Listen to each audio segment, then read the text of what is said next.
All right, people. So what Trump is doing in Iran is working. I know this is tough for a lot of people to accept, granted. But what he's doing is successful. Now, you may not like how effective he is. And Eric Von Erich, sorry about that. I got a little disconnected on there.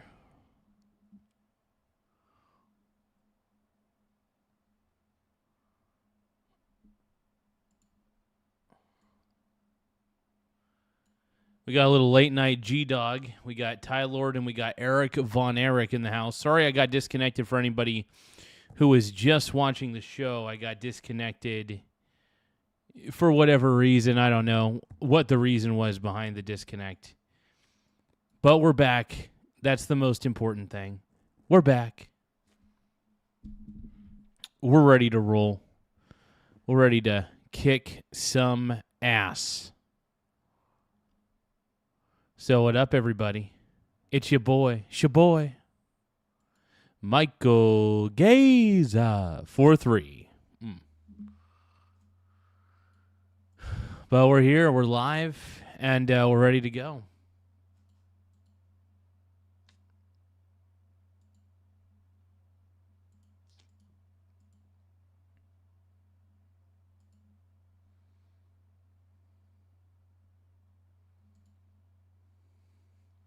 Give me just a few seconds.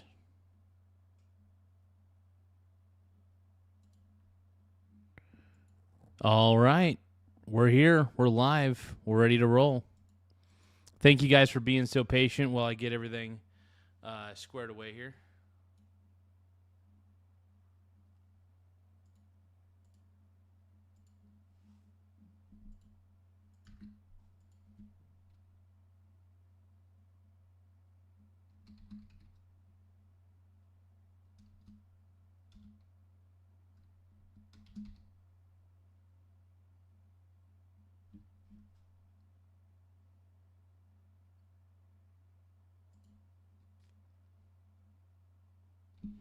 Okay, we're back in action. Let's go. You guys feeling it? Yeah, you guys are feeling it, huh? I'm feeling it, bro. I'm feeling it, yeah. Oh, oh, oh, oh.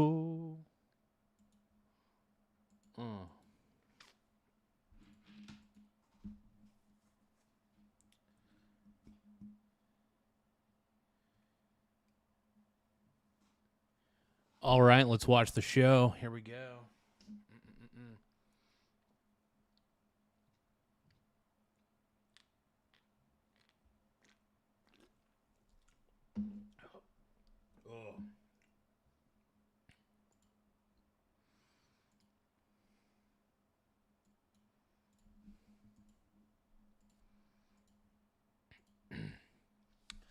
Okay, you guys ready?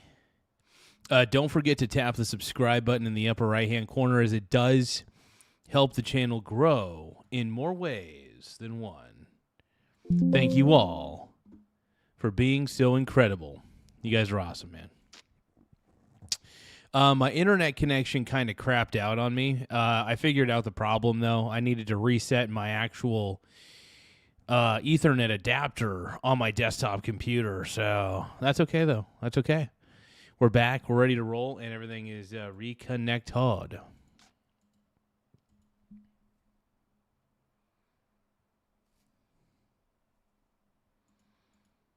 Yep, sometimes you just got to reset the Ethernet adapter, dude. That's all it takes, bruh. All it takes.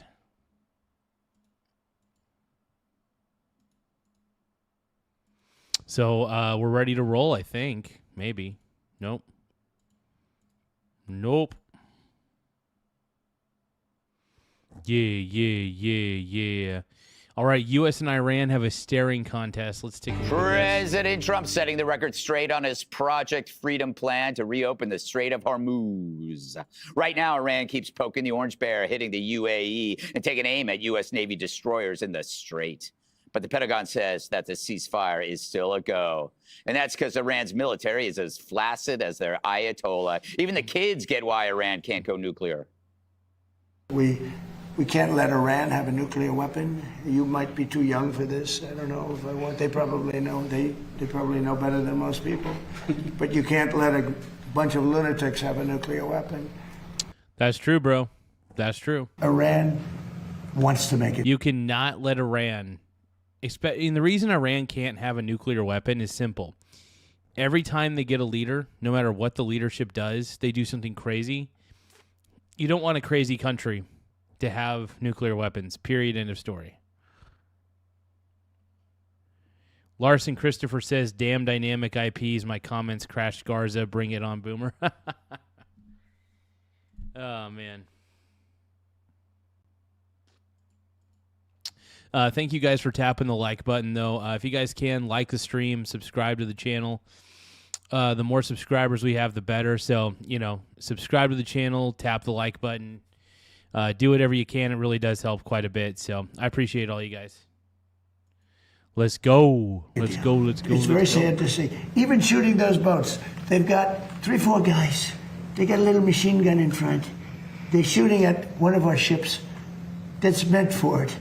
It bounces. They don't even know they're being shot at. That's crazy. Iran is sending little boats to verse a big naval attack ship. I don't care if you have an armada of 20 little ships and all those little ships have machine guns. That naval vessel is packed with so much firepower. It's insane. So, and then they take it out with an Apache helicopter and boom. I don't like that. Those kids are getting quite a lesson in life. And fresh off his wedding DJ gig, Marco Rubio had taken over the briefing room to talk about Iran and smack some reporters silly with the facts. If Iran had a nuclear weapon and they decided to close the straits and make our gas prices like $9 a gallon or $8 a gallon, we wouldn't be able to do anything about it because they have a nuclear weapon. that's true. That's true, and we're glad. We don't want Iran to have a nuclear weapon, and they were pretty close because they had that.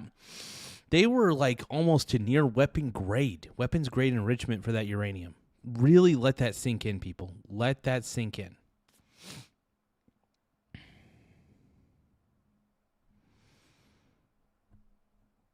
Come on. Give me a moment.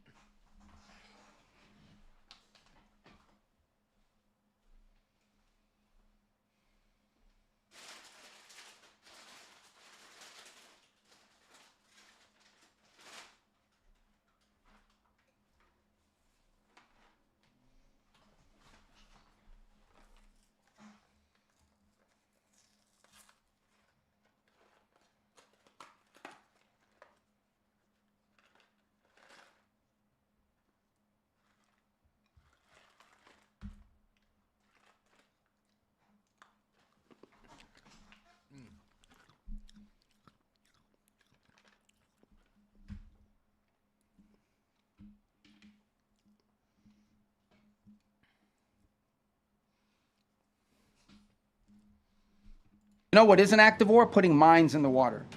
This is a vicious regime, That guys. is.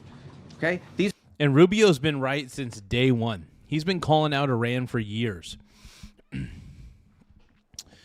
No, Rubio's been calling him out for years, bro.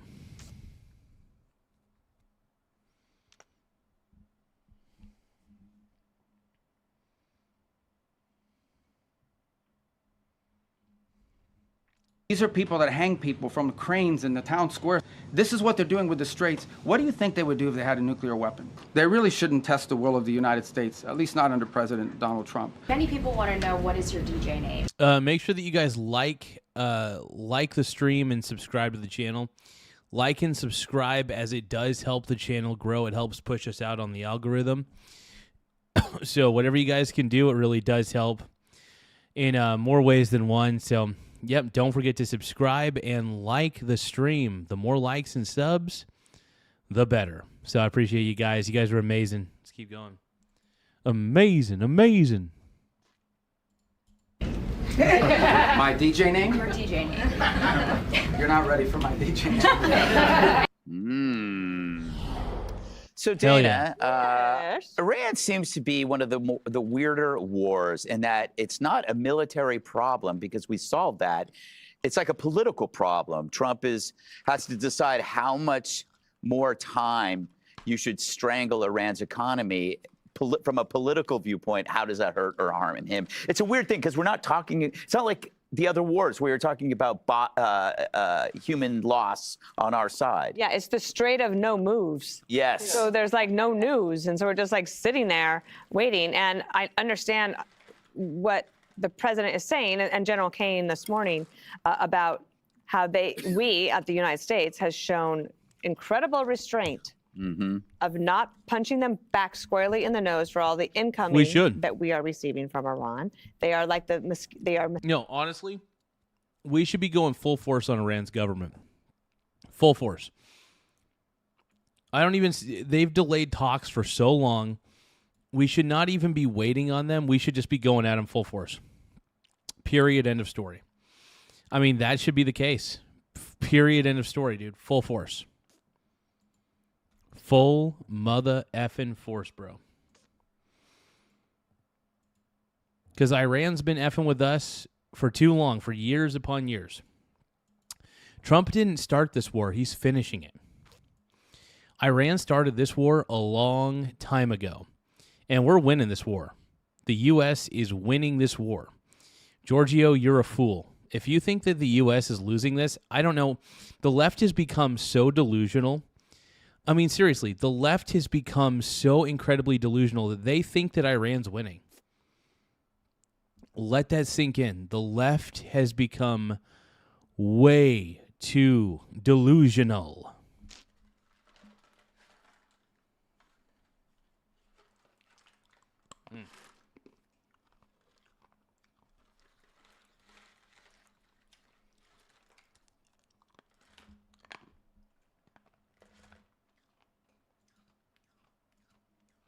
Mosquitoes. They are annoying, but they could tip over into something else. And so what General Kane said this morning is, do not mistake our restraint for a lack of resolve. And I don't know where the line is between the restraint and what Iran seems to have, this incredible death wish, because they keep poking one of our great allies, the UAE, with additional missiles and things like crazy, that. Man. So it's complicated problems, complicated solutions. But right now we're in a staring contest, wondering who's going to blink.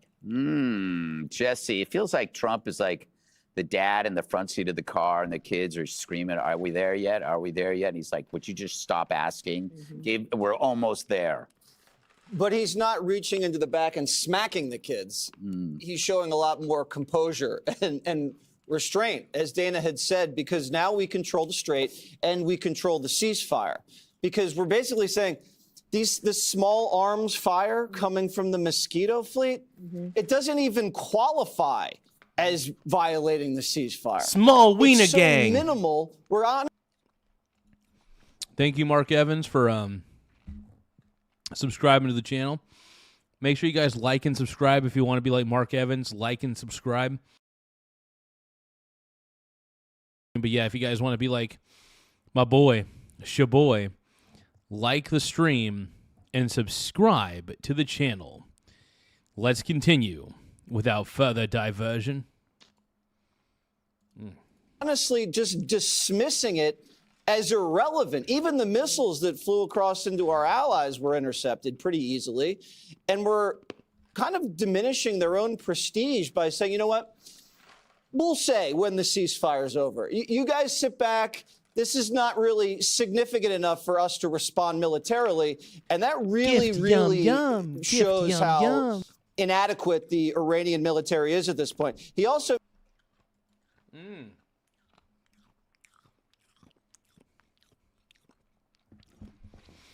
Everybody give a shout out to Kemoy Chapman for sending 3 floating hearts. Thank you, brother. I appreciate it big time, man. Thank you, man. Record high oil sales in Texas is what Larson's saying. Hell yeah. The Wolf King is saying people do not realize how powerful America has become. You're only seeing the tip of the spear. Believe me, you don't want to see the true firepower for America. It'll give people nightmares. I see where you're coming from, bro. But everybody, give love to Kemoy Chapman, everybody. No, I love Jesse Waters, dude. Jesse Waters is the man, bro. I love Mr. Jesse Waters. Made it very clear, Pete, today with the press conference with Kane, how this new operation was purely defensive and temporary in the sense we're going to pass it on to allies eventually. And we're not in Iranian airspace. We're not in Iranian waters. We're creating this defensive bubble around this safe passageway to get transit moving. And 2 American flagships have already gone, and we have about 100 other foreign ships that are lining up ready to rock. But he also said it's a humanitarian mission. And that makes the United States look even better, again, because we're saving 22,000 stranded mariners, 1,500 Hell yeah, bro. ships. They're just sitting there, trapped, and by the Ayatollah who's trying to extort the world. And that's not anything that we're going to tolerate anymore. But by securing the strait and keeping the blockade up and then reserving the right to re-attack and even hit leadership, it really puts us in a powerful position where you're going to lower oil prices and not put American soldiers at risk. And at this point, they're kind of managing their own surrender. It might take another nudge, but I think it's going in the right direction. Harold, you look well rested. I'm glad I didn't wake you this morning. Do you think Trump kind of wants a few more weeks just to keep draining their economy? And it's, they don't know where to put the oil. So it's kind of like the more we put it off, the better it just gets for us. So I watched Secretary Rubio's press conference, and he is smart. He was in command. He's impressive. And frankly, they ought to put him out more because he answers the questions directly from the press about the tough questions about this war. What I took from it, and again, I don't necessarily disagree with anything that Dana or Jesse has said, is that we have a question. When will the resumption of major combat operations restart? Are we prepared for that? Because I think, as I listened to Secretary Rubio, he said a real diplomatic path is still being explored by. Everybody, give a shout out to Beth Davis Jimenez for the Fiesta guitar for 300 joules. Thank you for the hot guitar solo.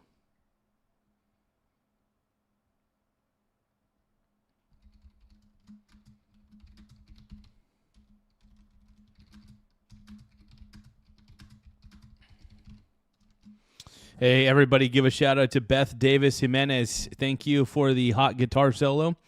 You're a rock star, my friend. We appreciate the Fiesta guitar gift. I'm going to give it a like. I'm going to give it a love real quick.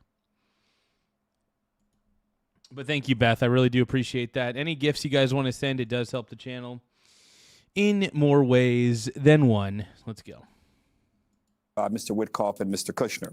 But he said, we will continue to apply pressure. To your point, Greg, he says that $500 million a day in lost revenue, 90% of trade has been halted with Iran, and he believes that that pressure is going to cause them to come back to the table and give us an agreement which would end their ability or end their capacity to produce a nuclear weapon. That's what this is all about. And the question becomes, who has the greatest threshold for pain? It is suggested today by market leaders and by those who watch commodities and oil prices that by May 30th, which is 26 days from now, gas prices could be at $5. I think the gas prices are going to go back lower. Here's the thing. I think this war is going to end here very shortly. Now, I know people are like, oh, you're crazy, Mike. You're crazy. The war's not going to end. No, the war's absolutely going to end, man. Shano9267 subbed and liked. Thank you so much for subscribing and liking the stream. Don't forget, you guys, if you guys haven't liked the stream yet, double tap your screen to like the stream. If you guys can, the more subscribers we get, the better. So don't forget to tap the subscribe button in the upper right-hand corner, as it does help the channel grow. All right? Helps us grow. It does. So the more subscribers, the more likes, the better, man. We love it, bro. If we continue at the pace we're going with this war, the president called it a skirmish today, whatever you want to call it. And if we find ourselves at July 4th and we find ourselves still in this posture, gas could be an average of $6 to $6.50 a gallon. The question for me, and I'm a believer, we have to finish this, but we have to be frank about what it means to finish it. If we're going to have to restart combat operations, the president has to tell the country how, why, and he doesn't have to give us a timeline, but he has to give us some sense of what this means, because that will ultimately mean casualties on our side. What we're not experiencing now are casualties. The American people are fighting this war and are experiencing this war through high gas prices. And I get the president's frustrations. High gas prices, a little bit of it we should be able to withstand. But I'm not convinced that we're not going to have to put combat troops back or engage or change our posture to being a major combat posture in order to achieve our laudable goals. What say you, Kennedy? Hey, I just want to let everybody know I'm not going to acknowledge every single live comment on here. However, I think Tyler had made a good point. Endo, he doesn't debate. He's a reaction channel. Yeah, I pretty much give my own opinion, and I'll talk to the chat a little bit. But if I think someone in the chat is giving a low IQ opinion, a really shitty opinion, I'm just going to be like, hell no. I'm not even going to respond because I think it's low IQ. So to all the leftists, I don't think it's worth debating you because I think your ideas are too low IQ to debate. Do you see what I'm saying? I think your ideas suck is all I'm trying to tell you. Okay? Okay. Yeah, and I'm not, just like Ty Lord said, I'm not required to debate you. I am under no obligation to debate you. If I think that you have low IQ takes, and I see those low IQ takes in the comment in the live chat section, I'm not even going to bother with you, bro. I'm not going to bother. If I think you got too many low IQ opinions, I'm not going to bother with you. Why would I? No, tell me why. Tell me why.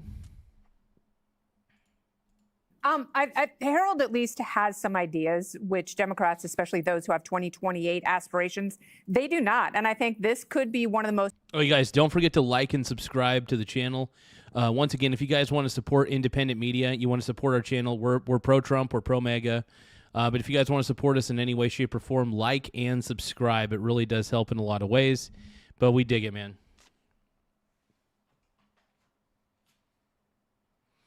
No, I do enjoy the 5, though. They're pretty good. Most important questions to ask. And I know we're going to talk about J.B. Pritzker and Gavin Newsom a little later in the show, but it's very important because they want to oversimplify it to just gas prices.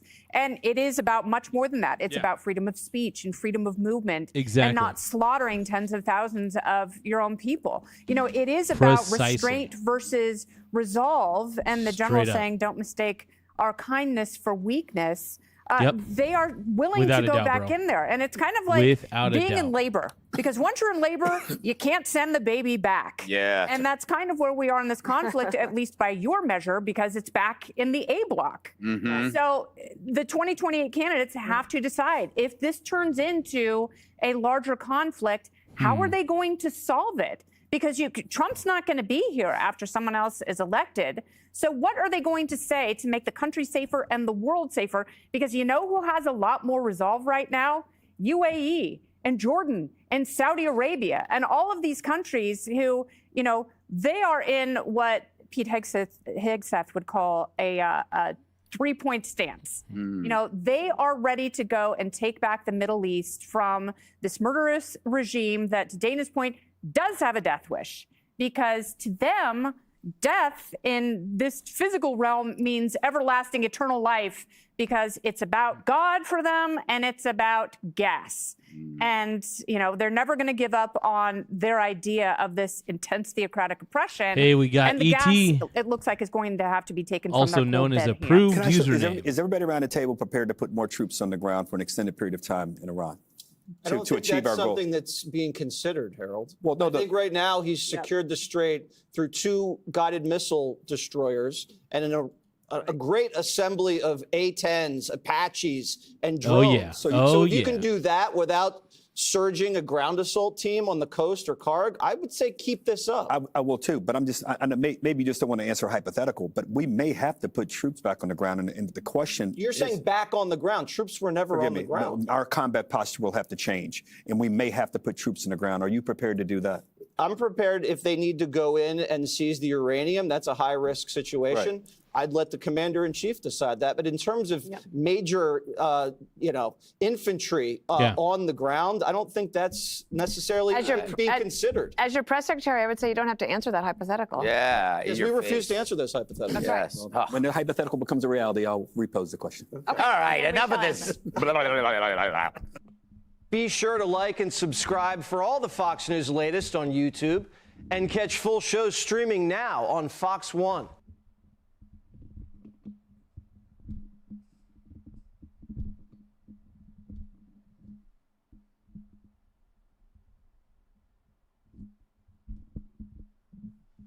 All right, let's go, dude.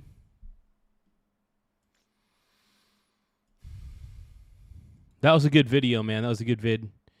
A little Jesse Waters. A little bit of Waters in my life. We got Marco Rubio looking hot. Oh, we may be closer to a deal than we thought. Let's take a listen. Fox News alert, we're now entering a new phase of the war. The operation is over. Epic Fury, as the president notified Congress, we're done with that stage of it. Okay, we're now on to this project of freedom. The U.S. military's new primary objective. So you're wondering, how do you win without troops on the ground? It's called firing missiles from ships and firing them from aircraft. That's all they got to do. That's all they got to do, dude. That's all they got to do, man. Simple as that, bro. The Hormuz Dome. As a direct gift from the United States to the world, we have established a powerful red, white, and blue dome over the strait. American destroyers are on station, supported by hundreds of fighter jets, helicopters, drones, and surveillance aircraft, providing 24/7 overwatch for peaceful commercial vessels, except Iran's, of course. Iran had been holding the strait hostage. No longer. This is now a hostage rescue mission.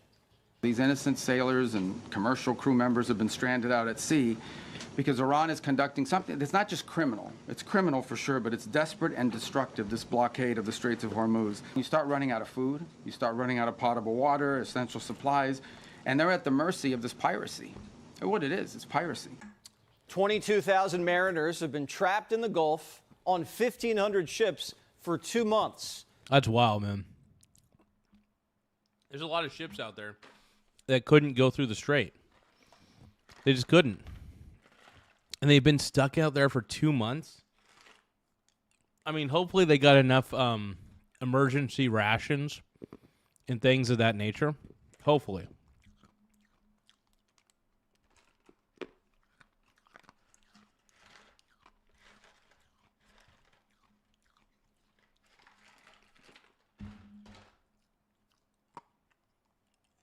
Small Wiener Gang.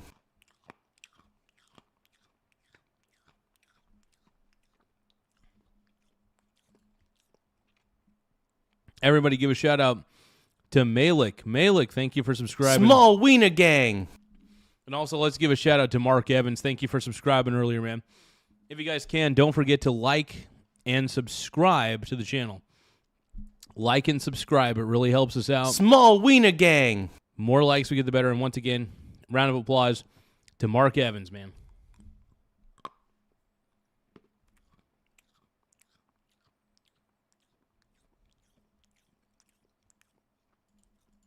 And we're coming to save them. Yesterday, we busted into the Pirates Cove.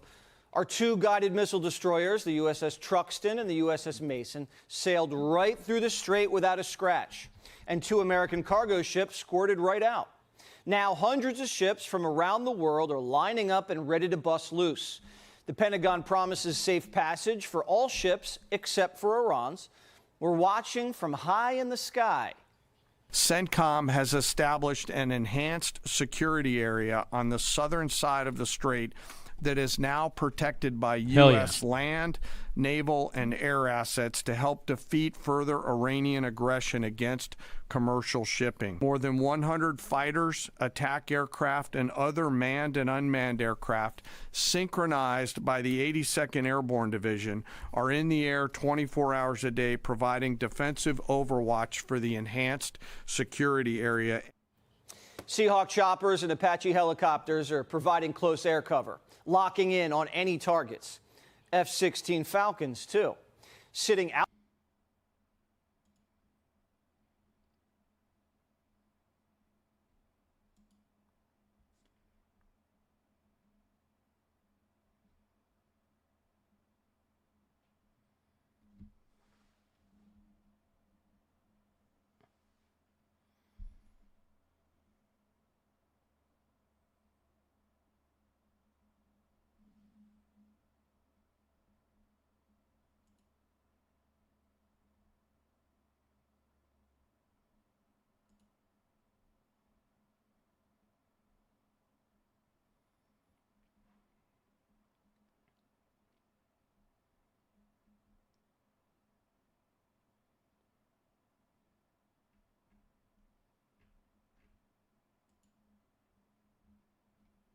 Huh. Give me a second, you guys.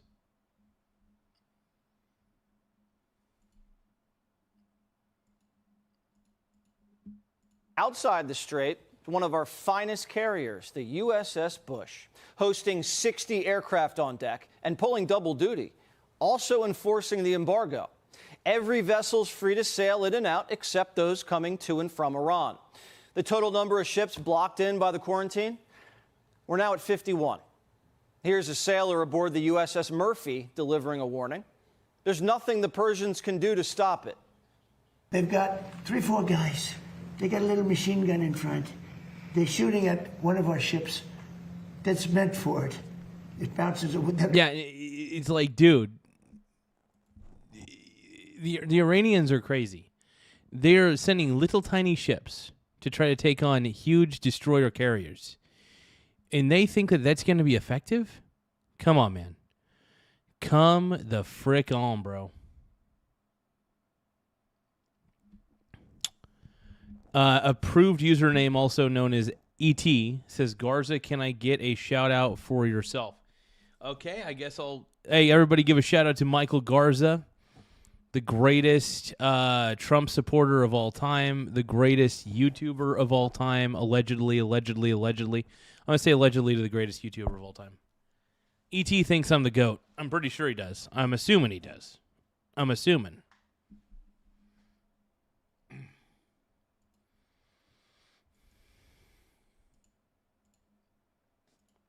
Don't even know they're being shot at. And then they take it out with an Apache helicopter in about 2 seconds. They go, Apache, ship, northwest, 10 degrees. Turns around, boom. I don't like that, you know? You lose people. All these people, it's so unnecessary. The president's... You're right. So you're wondering, if I'm so smart, how do you keep Iran from getting nuclear weapons? 1, get rid of their entire military. And when I say get rid of it, I mean annihilate their entire military, which we've done that pretty much. Get rid of their regime. Destroy their nuclear facilities, and then job well done. That'll prevent them from being able to do anything for 10 to 20 years. Boom. A weakened Iran is a good Iran for the rest of the world and the Middle East. Straight up. I think you guys are aware of that. You guys got to be aware of that.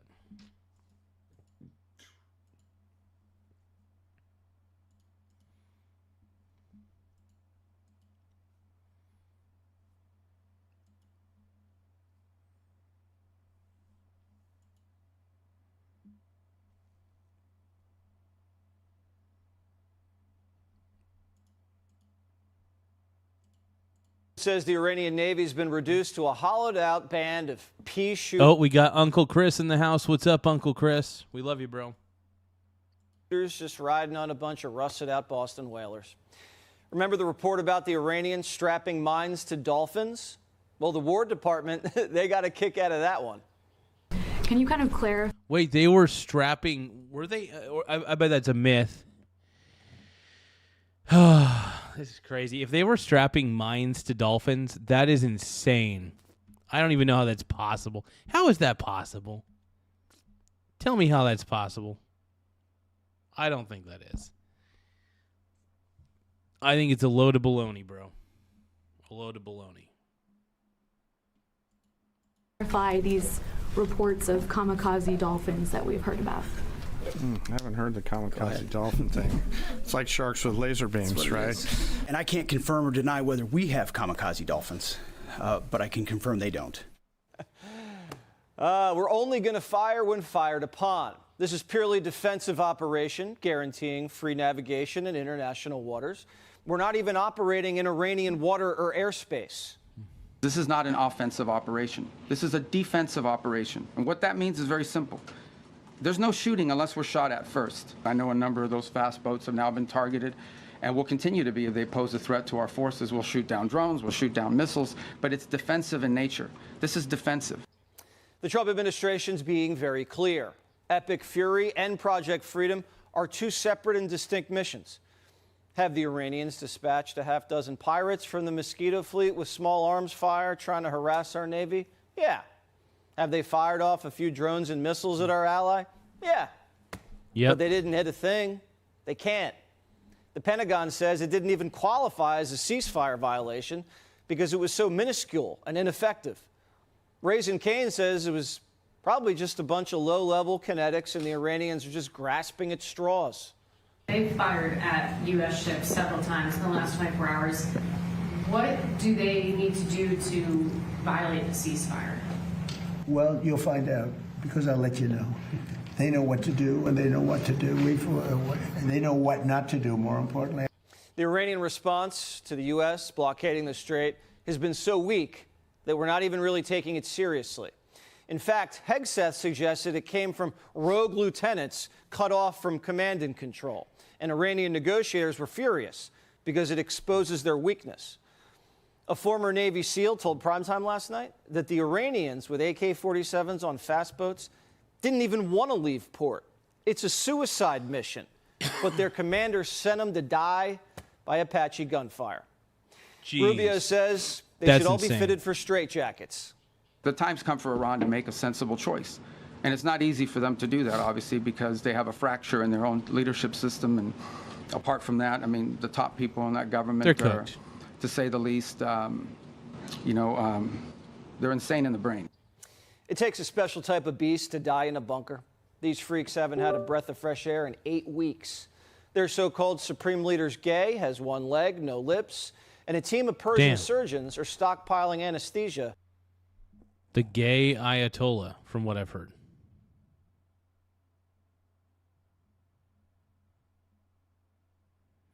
I'm trying to get my Robinhood app because I have my other phone charging in my bedroom, so I use this as my so I use my Pixel 5 phone. I can charge it with this cord, but I can't for some reason. It's like this. I don't know. It's a little complicated. Hold on.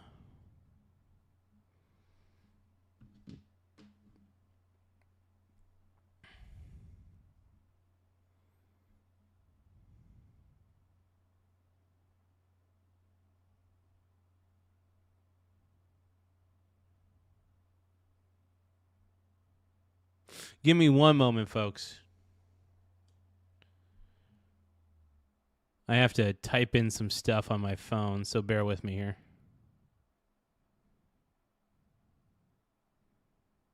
I'll be back. Don't you worry.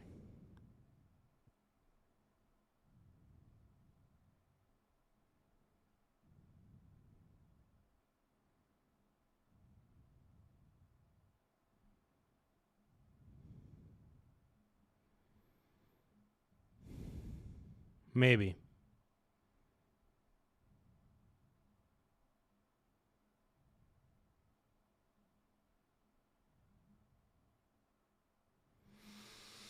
Hold on.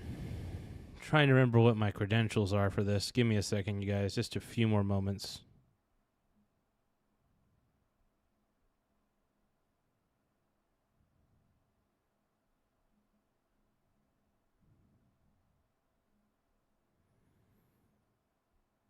Frickin' A. Hold on, you guys. Oh, okay, hold on. I remember what it is now.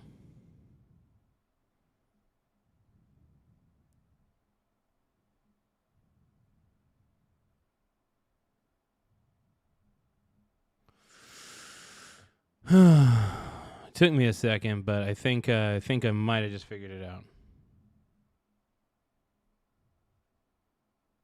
Oh, hold on. Just gotta check my phone real quick.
Okay.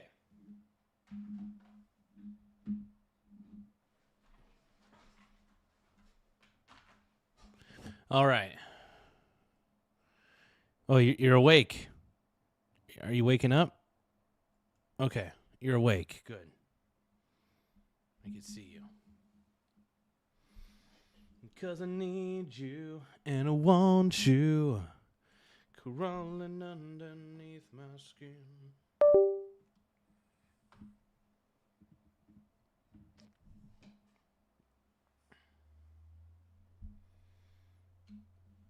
All right. Give me a second.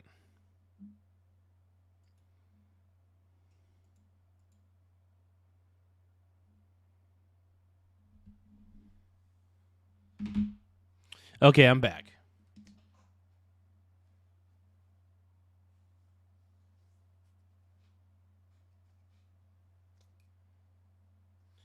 You can have what's left of me.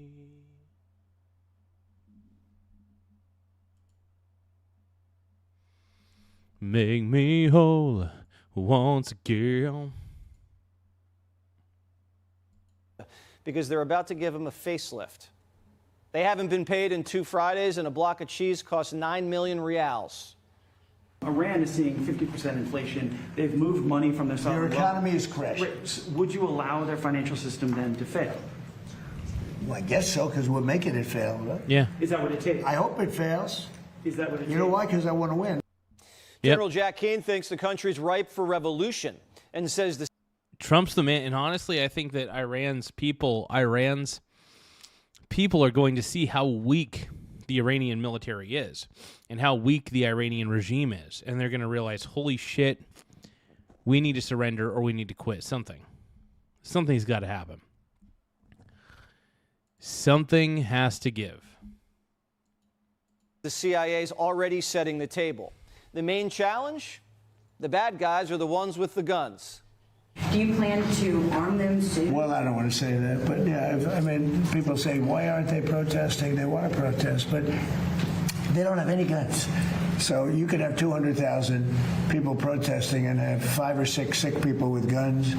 And when they start shooting them right between the eyes and you see a guy fall and another one fall and you have no guns, very few people would be able to stand there and do it. I mean, I understand it. I tell them not to. But the president might not need to arm an overthrow.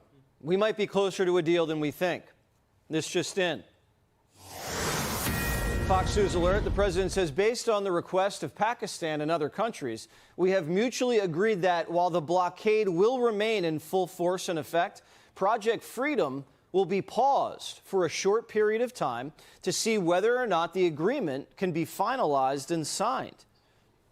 We suspect the president is letting the Iranians save face. The enemy just yesterday said they controlled the strait. That was obviously a lie. And watching the Americans escort ship after ship out of the Gulf and them not being able to do anything about that was going to be humiliating. Not only were they going to lose whatever military prestige they had left in the region, their negotiators weren't going to be able to fight for their position after they lost their last bargaining chip. The commander-in-chief must believe that the Iranians are serious about surrendering if he's going to pause Project Freedom. I don't think so. I don't think that I just don't see Iran actually surrendering. You know what I mean? I just don't see it, man. I don't think that they're going to make the right move. I just don't think that Iran's going to make the right move. I think they're going to make the terrible one. I think they're going to make a big mistake. And you know what? Of course, it's Iran's MO, bro. It is Iran's MO to make all of these mistakes. Make sure you guys subscribe to the channel if you can. The more subscribers we get, the better. It does help the channel grow. So please tap the subscribe button in the upper right-hand corner. Helps us out a lot. For the sake of a deal. Because you could also continue Project Freedom during the negotiations. You know, you do want to get these foreign ships moving. The president must know what he's doing. And we're about to find out how insane in the brain the regime really is. The choice is theirs. It could be one that leads them to reconstruction, to prosperity, and to stability, and to not posing a threat to the world. The alternative is growing isolation, economic collapse, and ultimately total defeat. I know what the right choice is for Iran. I hope that the people over there making decisions will make the right one. I still don't think they're going to make the right one, man. I know you want to have faith in them, Rubio. I know you're trying. You're trying to find some sort of silver lining. But I don't think there is, bro. In this instance, I just don't think there is a real silver lining. You know what I mean? I just don't.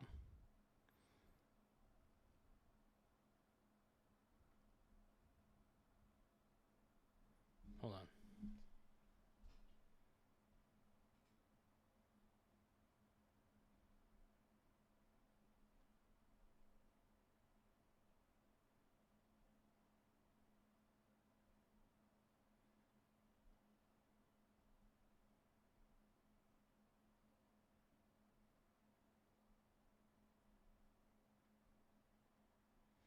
Okay, so I got to use the bathroom real bad. Make sure that you guys send gifts while I'm in the bathroom.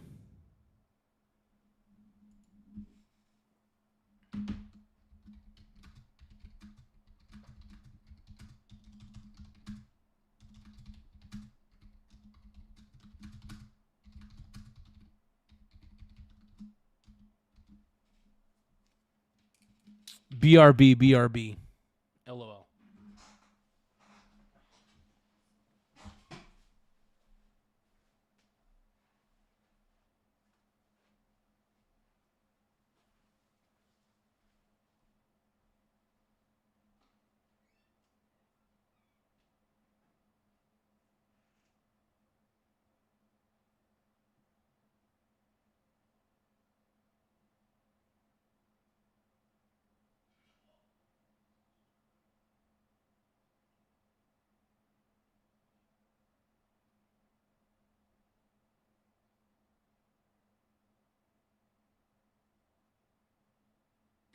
Gift, yum, yum. Gift, yum, yum.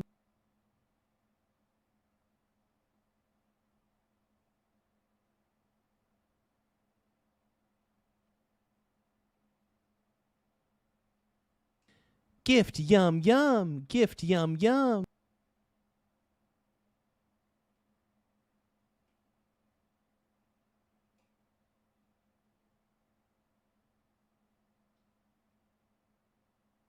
Gift, yum, yum. Gift, yum, yum.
Okay, let's keep going.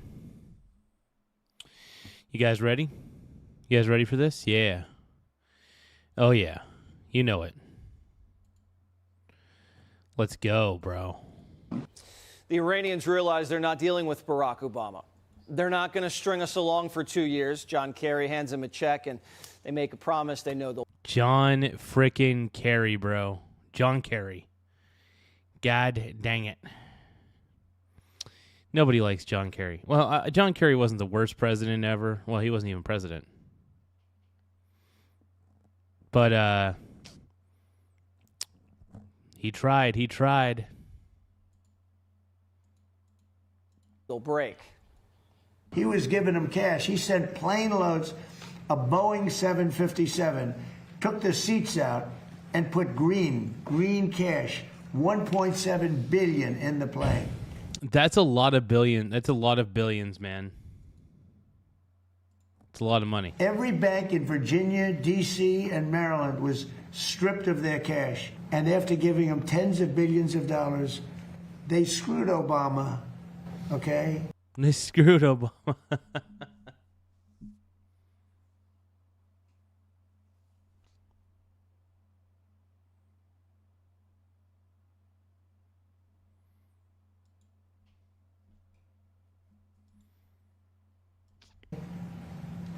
That's not the way we play. No, we do it the old-fashioned way. This is why they tried to kill him. Remember, the Iranians were caught planning an assassination. But now, they've never been under this much pressure. And the United States knows it. Nearly 3/4 of Americans say Iran. I can't believe 26% of Americans are delusional enough to think that Iran's winning. 26% of you are that delusional into thinking that somehow Iran is winning. What is wrong with you people? Like, what is wrong with all you guys? Can somebody out there give me an explanation, please? I mean, what is going on in that mind of yours? You know, what is happening in your mind? Where are you going, man? What are you doing? What are you doing? Tell me. Tell me, how am I supposed to live without you? No, it's really, though. Tell me, what are you guys thinking in your mind? What are you doing, bro? What are we doing? Will we ever get out of here? This stunt might take a while. Another time and another place where everyone smiles. Where everyone smiles. Down, down, down. Here we go, here we go. One means nothing. No, what you guys got to realize is that Donald Trump is the greatest president of all time. I think we all know that. Hopefully. We need to, but it's whatever. It is whatever at this point. Because Trump's the GOAT, bro. Is losing. Even 60% of Democrats agree. When you have the Democrats agreeing with Trump, that's when you know it's over. They should wave the white flag of surrender. In hockey, they say, uncle, right? Cry uncle. Who's going to cry uncle first? That is the question here. Is Iran going to cry uncle? I don't know. What do you guys think? Do you guys think that I'm crazy for believing that the United States can win because we have the superior military firepower? I mean, come on, man. Come on. You know I'm right.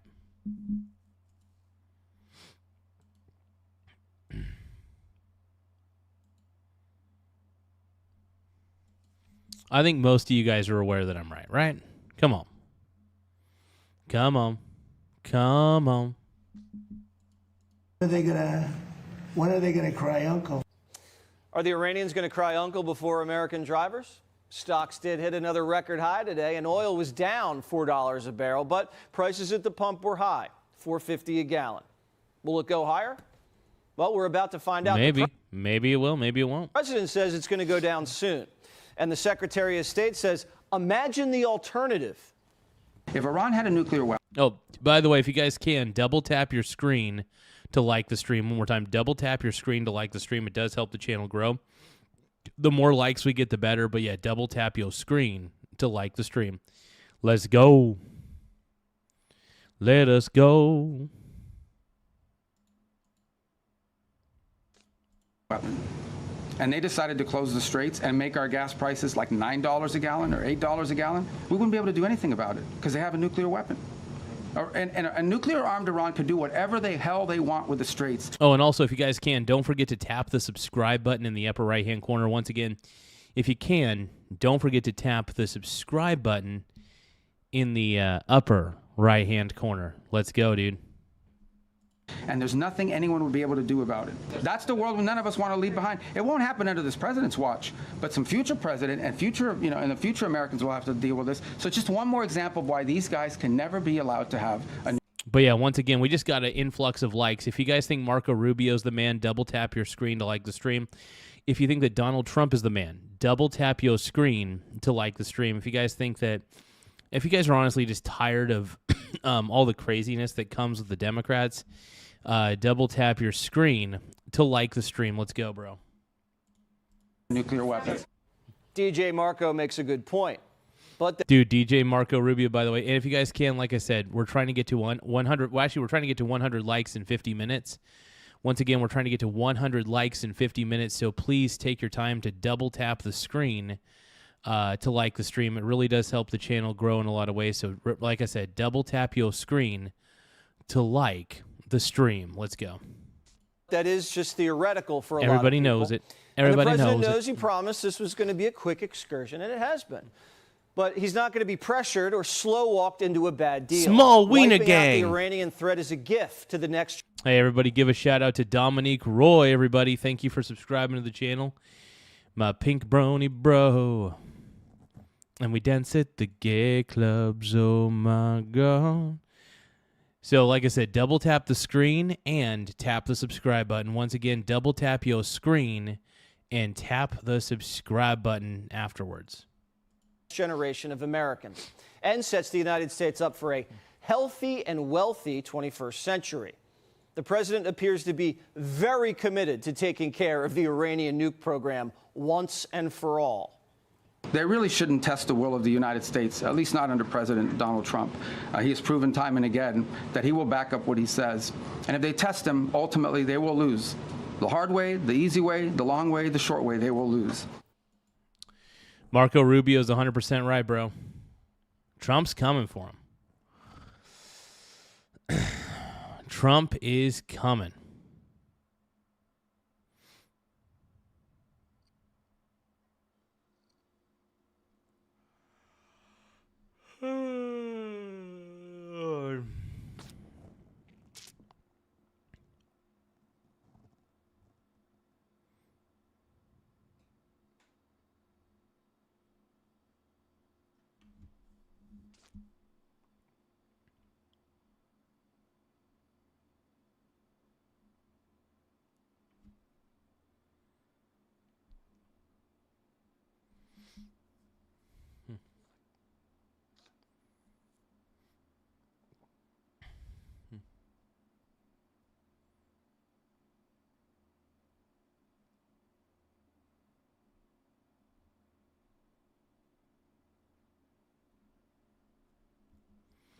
Give me just a few moments.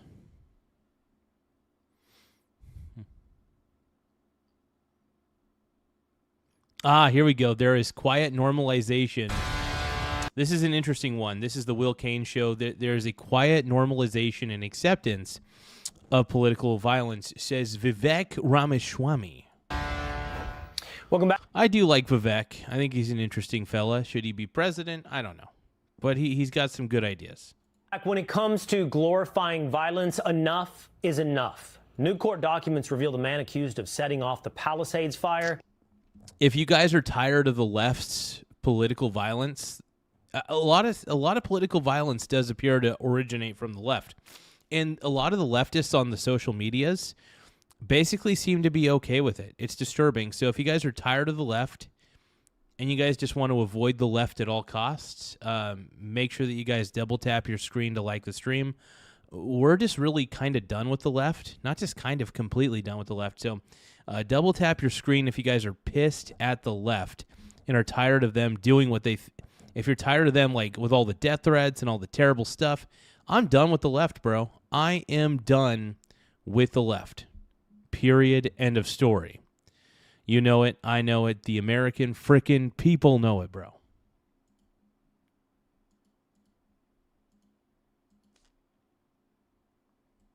We're just done dealing with it. And I think the only thing we could do is just expose them for what they are. It's funny. There's never any political violence from the right. Never. We don't want to. We don't want to be violent. We don't do that. But it seems like a lot of the violence appears to be coming right from the left. They even egg it on. If you disagree with some of these leftists, they'll try to hurt you. They'll call you Nazi. They'll call you fascist. Because when they do that, it gives them an excuse in their delusional mind to hurt you. Allegedly.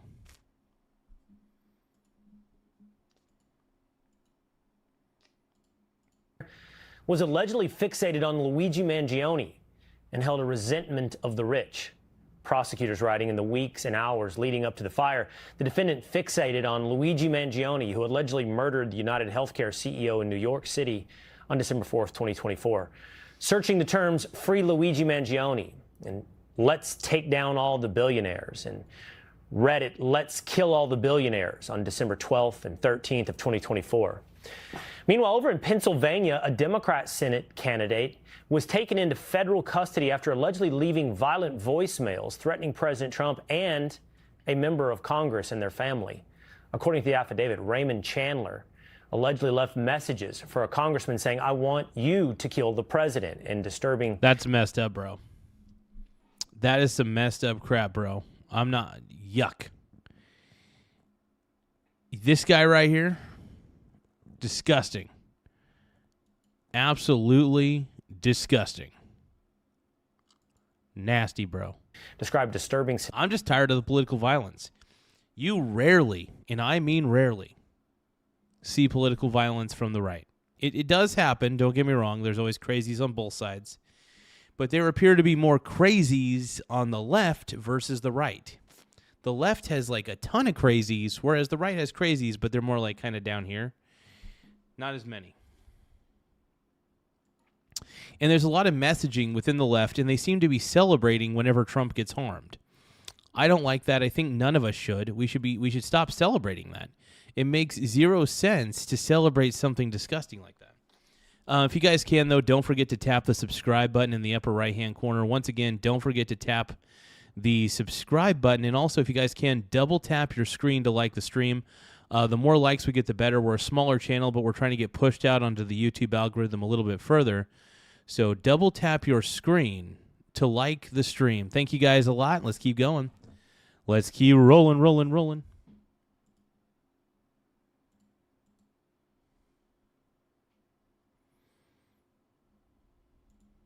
Scenarios involving the lawmaker's family. Chandler was looking to unseat Senator John Fetterman. Yum. Hey, the Riddler 2 gifted a thumbs up for 10 jewels. Thank you so much, the Riddler 2. Everybody give a shout out to my boy, the Riddler. The Riddler. Laugh out loud. Right calls out crazies, the left enables them. Exactly. Thank you so much. Everybody give a shout out to HMSX6MG. So let's read that back again. I want to hear that. Laugh out loud. Right calls out crazies, the left enables them. Yeah. Yeah, the right calls out, especially if they're, by the way, anytime a right-wing person commits violence, the right immediately says stop that we don't need more political violence. But when somebody on the left does it, it seems to be encouraged by pretty much the majority of the left. And this is the problem. I understand why people believe that the left is the party of violence. I get it completely, bro. I get it.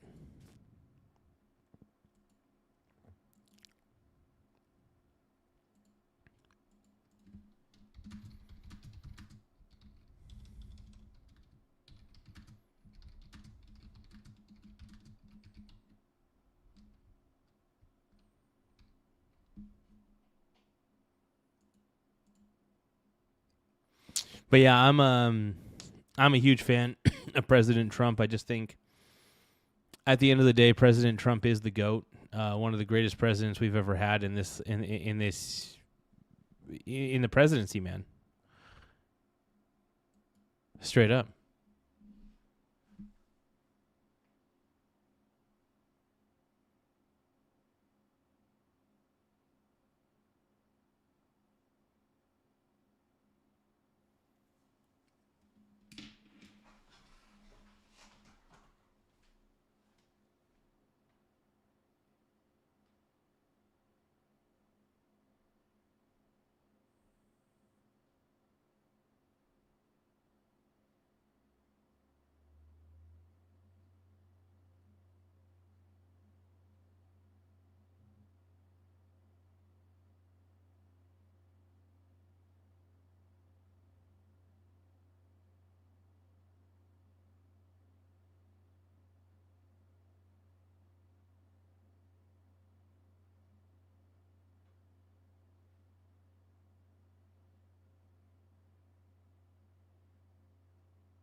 All right.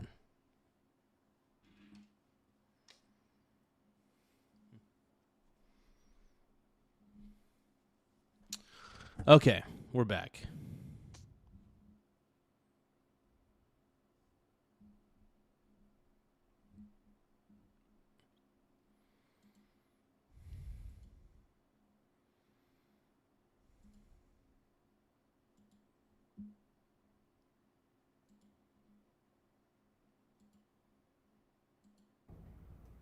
And I thought about it.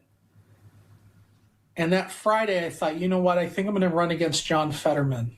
Oh, I was just taking a piss and then checking my phone. And I thought about it a little bit longer, and I thought, man, that's insane. like, who's going to vote for me? A random guy in Pittsburgh who's just a game designer who cares about other people and comes from a working class family, who's a first-generation college graduate, is a self-made man. Who's going to vote for me? And then I heard God. No, he's not really a self-made man. Nobody's truly a self-made man. Yeah, but this guy sounds crazy, dude. Speak to me and said, people will vote for you. I said, okay. Notice, not because it's a curiosity, but because it's an essential part of the story, the kind pennant, be kind, on the wall behind the man who threatened President Trump and a lawmaker in Congress. If Democrats want to lower the temperature, they can't keep giving the microphone to people lighting the match. You got to lower the temperature. A USA man. Today op-ed saying political violence is not solely a problem of the American left, but right now among progressives, particularly younger ones, the rhetoric excusing and at times glorifying violence has gotten a foothold that nobody on that side seems willing to pull up. This isn't most Democrats or most progressives. The overwhelming majority don't condone any of this. That's exactly why Democrat leaders have an obligation to push these voices to the margins where if you guys can, though, don't forget to double tap your screen to like the stream. It does help. We're a smaller channel. We're trying to get to 100 likes in 50 minutes. Once again, we're trying to get to 100 likes in 50 minutes. So if you guys can, double tap your screen to like the stream, as it really does help the channel grow in a lot of ways. So more likes equals just a lot of good things. So don't forget to like the stream by double tapping your screen, baby. Oh, hey, we got Tish Lay in the house. We got Michael Donaldson. I love Michael Donaldson, man. Donaldson is the GOAT. The GOAT. they belong. But joining me now is Ohio Republican gubernatorial candidate Vivek Ramaswamy. Vivek, it's great to see you. Is that accurate? Is it just a sentiment that exists on the fringes and needs to be pushed to the edges? Or is it No, it's not on the fringes, man. It seems like the Trump derangement syndrome has gotten to a crazier level than expected, even with politicians. Democrat politicians have, in no other short terms, I'm going to say allegedly just to cover my ass, but dude, the way that they threaten, dude, they say that, I don't know, it feels like they're encouraging their constituents to do these terrible attacks. It's messed up. It's extremely messed up. The political violence, it's got to stop at some point, man. I don't know when or how it stops. I don't know if it ever will.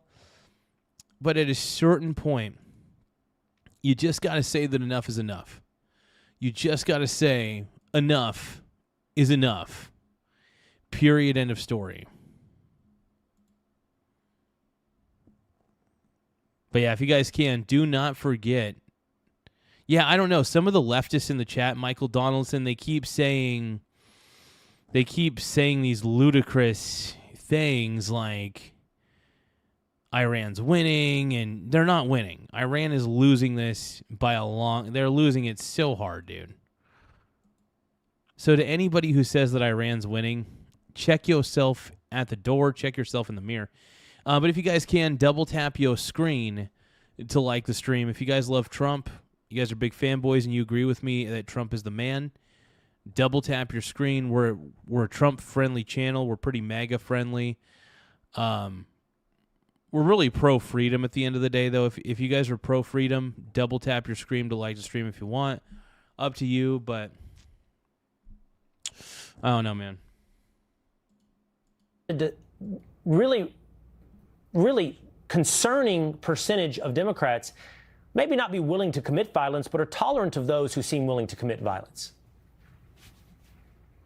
Well, look, one of the things I look at, Will, often is just the facts. You look at the pattern of political assassinations and attempted assassinations, even following the recent tragic attempt, what it looks like was an attempt on President Trump's life and others who were in that room in Washington, D.C. This has become normalized. And the fact that even just a couple... And it needs to stop being normalized. Politicians on the left need to stop normalizing this violent rhetoric because they keep doing it. And we're tired of it. Just because somebody disagrees with you heavily doesn't mean that you should be violent towards them and vice versa. You need to learn, just because you think that you're right doesn't mean that you have the right to commit political violence. Some of these liberals, they think they could just get away with it. These liberals are insane, and they don't realize that here's what's going to happen. Nobody wants to vote Democrat because of this. Nobody really wants to vote Democrat. Some people may hate Trump and they'll probably vote Democrat anyway. But because the left has normalized violence and taking out your political opponent so much, I'm going to say allegedly on this one, allegedly, even though I believe it's true. The left needs to tone down the frickin' rhetoric. You know, I'll give you an example. Joe Biden. I think Joe Biden is the worst president we've ever had, bar none, okay? Having said that, I don't want to imagine anything bad happening to him. I think he's a bad president, and that's about the extent of it. I just think he's not a good president. I think Biden is just not a good president. And was not a good president. And thank goodness Trump won. Thank goodness Trump won, because if Trump didn't win, we would have incompetent Kamala. And even Kamala Harris, I don't like her. I think doesn't have a good personality, and she's extremely unlikable. But does that give any of us the right to commit harm to her? No. No, political violence is wrong on any situation. And we need to stop the left has a responsibility. The leftist politicians, they're not going to, they don't believe in responsibility, so it doesn't matter. I guess I could speak in a language where the left actually understands, hey, left, I know you guys don't believe in personal responsibility or personal accountability, but hear this. We're not going to, you know how we're going to defeat the left? By not voting for them. By voting for, I'm not even pro-Republican at the end of the day. I'm really an independent. But because I am so anti-Democrat, the enemy of my enemy is my friend. So I am totally always on board with defaulting to the Republican option, because I would rather vote Republican than Democrat. And if there's a chance that a Democrat's going to win, and the only way that we could prevent them from winning is just by voting Republican, let's do it. We speak with our voices, and we speak with our votes, right? The left, it constantly tries to justify their violent behavior, and it's sick. It's disgusting. And look, I am extremely disgusted with the left. I will never, and I mean never, there's never going to be a point where I vote Democrat. Not in the slightest. Never, ever, ever. The Democrat Party is too fucking stupid for me to vote for. The Democrat Party lost me as a voter a long time ago. I don't trust them. They believe in socialism. They believe in communism. I think, and they're trying to promote socialism as a good thing. Isn't that insane? The Democrats are trying to indoctrinate children, clearly, allegedly. I'm going to say allegedly to cover my ass, but it's pretty obvious that the left is trying to indoctrinate kids into thinking that socialism's a good system when there's so much history to prove it's a really shitty system. Socialism sucks is what I'm trying to say. And I'm tired of the leftist, and this is one of the reasons why I don't trust leftist public school teachers, is because they're trying to indoctrinate kids into this BS philosophy. I really do think the Democrat Party has become kind of a cult. Not just kind of, completely a cult. Where anything your Democratic leaders tell you to do, you do it. You know what I mean? That's what they're trying to do. Allegedly to all those previous statements, just to cover my ass. Okay?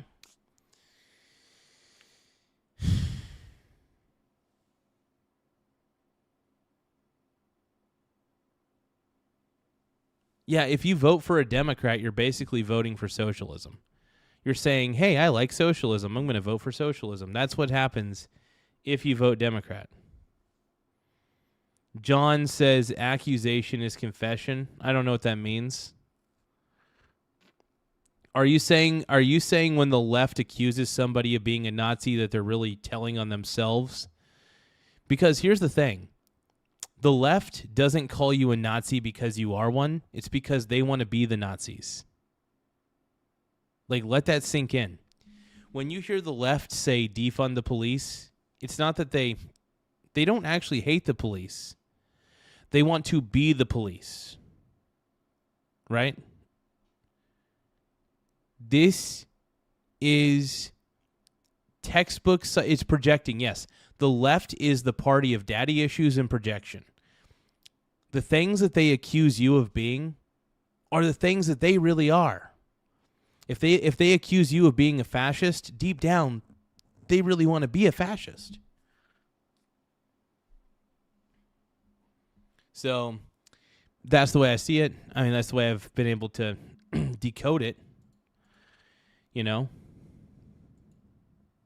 A couple of weeks later, we're not even talking about it anymore. Look at our friend Charlie Kirk's assassination just late last year. This has to stop. And I think it's one of the untold, unappreciated stories of the decline of American politics is the quiet normalization and acceptance of this kind of violence. Yeah. And it's not just limited to politicians. You look at what happened to the United Healthcare CEO. You look at that guy in the Palisades who apparently allegedly lit a fire inspired by Luigi Mangione. I think there's a deeper sickness in the country, right? We have a mental health epidemic raging like wildfire, depression, anxiety, fentanyl, suicide. These are symptoms of a deeper void in our country.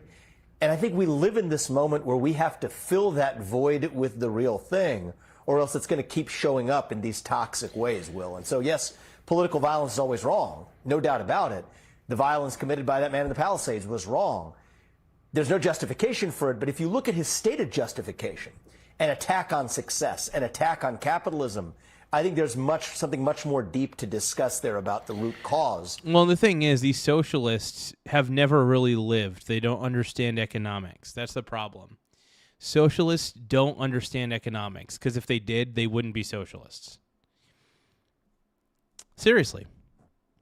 If these socialists understood capitalism and how it really works, they wouldn't be socialists. They'd probably be more leaning towards capitalism. But, you know, that's neither here nor there.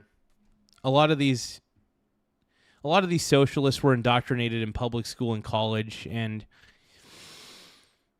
not much you could do to help these people out, if we're going to be honest. If you guys can, though, don't forget to double tap the screen to like the stream. It does help the channel grow. Once again, double tap your screen to like the stream. It really does help in a lot of ways. Thank you, guys, and let's keep going. Well, what's actually going on. I think you're right, Vivek. I think your diagnosis of society is right, and we could add other elements as well, like the destruction of the family, the fact that people aren't getting married, the loss of religion. There's a lot in there that leads to a sick society. But then you offer what needs to fill that void is a positive vision for the future of America. Unfortunately, what is happening with ultimately on the left. And Donald Trump has offered a very beautiful vision of America that make America great again. Yeah, a little bit. But no, it's a beautiful version of the future. It's a beautiful version of what America can be. And what the Democrats offer is some dystopian tale. It's funny. The Democrats claim to be the utopians. They want to create a utopian society. In all actuality, if you look at their art, it's all very, their art is extremely pessimistic. The way they write is pessimistic. The way they think is extremely pessimistic. And you start to realize that the left are not visionaries. They're just doomers. They're just doomers. They're pessimists pretending to be optimists. And their true colors show. That's why the left is becoming extremely unpopular in the United States because of how obvious it is that they don't give a crap. That they are dystopian. They are pessimists. Whereas the MAGA movement it's a positive vision of America. It's a positive way forward. So, no, I love what Trump is doing, man. I love what Trump is doing.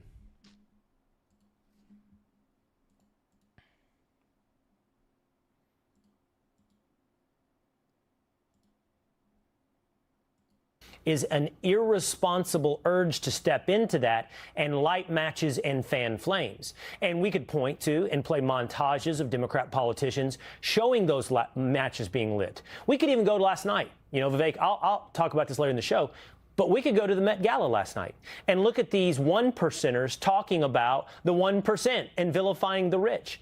And it seems to be there's a real market to step into that void of insanity and light matches. Oh, look, there's an absolute market for it, but the job of leaders is to actually lead people in a positive direction rather than playing to their basest instincts. And let's talk about this debate about capitalism, Will. I think this is long overdue. I think we as leaders, particularly in the Republican Party, need to make the case for capitalism.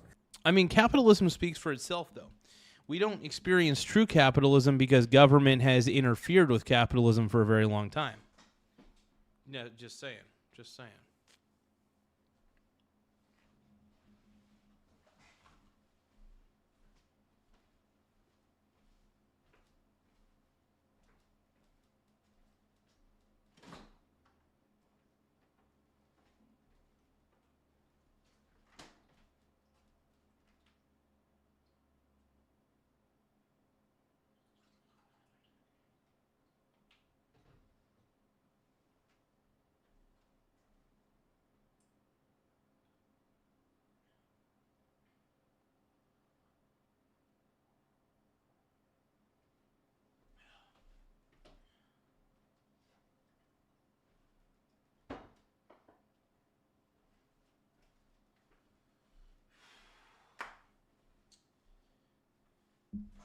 All right, you guys, I got to use the bathroom one more time. Sorry about that.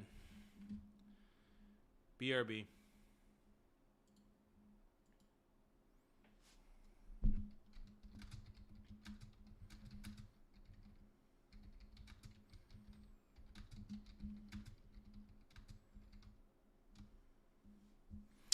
I'll be right back. Make sure you guys double tap the screen to like the stream.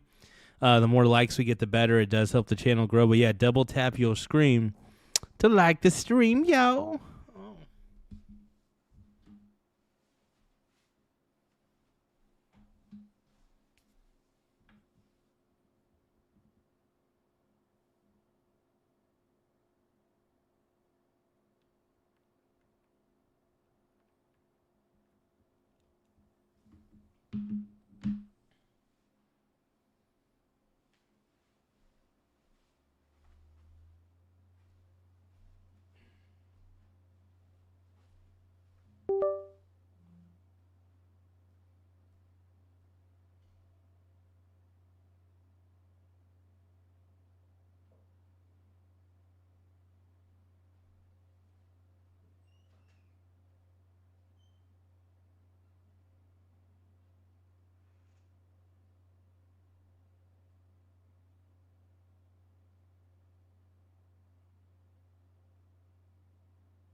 That is what you get. Oh, that is what you get for eating Cajun seasoned chicken. I used a Cajun style seasoning, and let's just say my beehole. Ooh. Let's say I'm not feeling the best, but I'm feeling all right either way.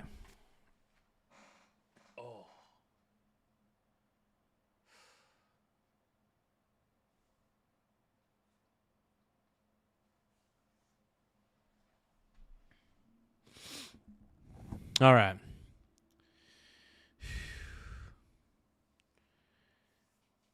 I feel much better. I feel better than before.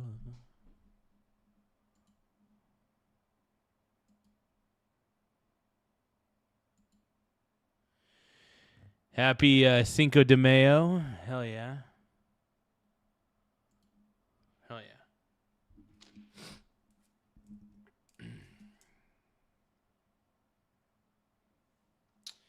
All right, let's keep watching this.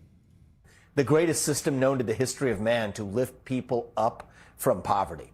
And yes, I talk to a lot of young people, including those on the left, who are skeptical of this idea of the American dream. But I know that American dream exists in a very personal sense, Will, because I have lived it. My opponent, who I'm running against in Ohio, the Democrat, daily calls me a billionaire. It's probably the one true thing that she says. But to me, I remind people I was not born a billionaire. I was not born a millionaire. I was not born an anything heir. I was born an heir to nothing, went to public schools through 8th grade, founded success. Hell yeah, man. I mean, look, Vivek is a great example of an American success story. It's possible, but yeah, I think the American dream is a little bit tougher to maintain overall.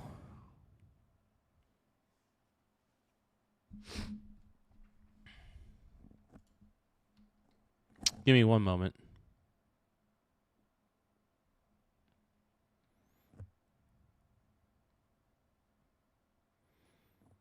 One more moment, you guys.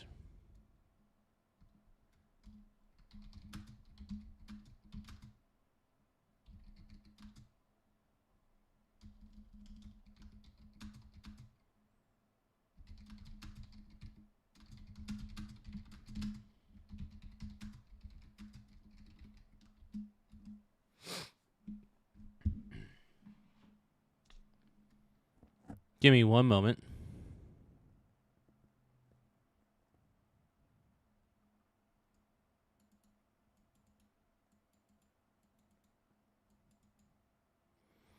Okay, cool. All right, I was just making sure I was on the right path and everything. Sorry about that, you guys. I've just been looking over some finer details. All right, let's keep going, man.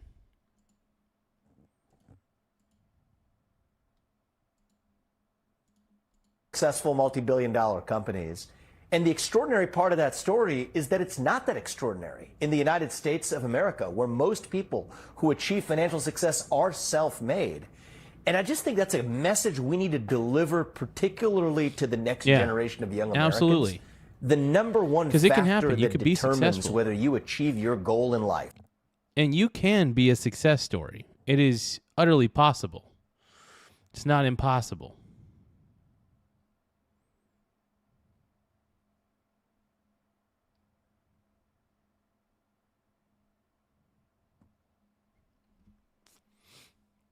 We got Annie in the house. We got Ty Lord in the house. We got the sexy people. You guys are amazing. Amazing. Amazing. Amazing, yeah. Everybody. Amazing, amazing, amazing. You guys are killing it, man. You guys are killing it. No, I thank everybody for being on here and, really bringing a certain zest to the show. You guys are amazing. But no, we're really kicking butt on this show, man.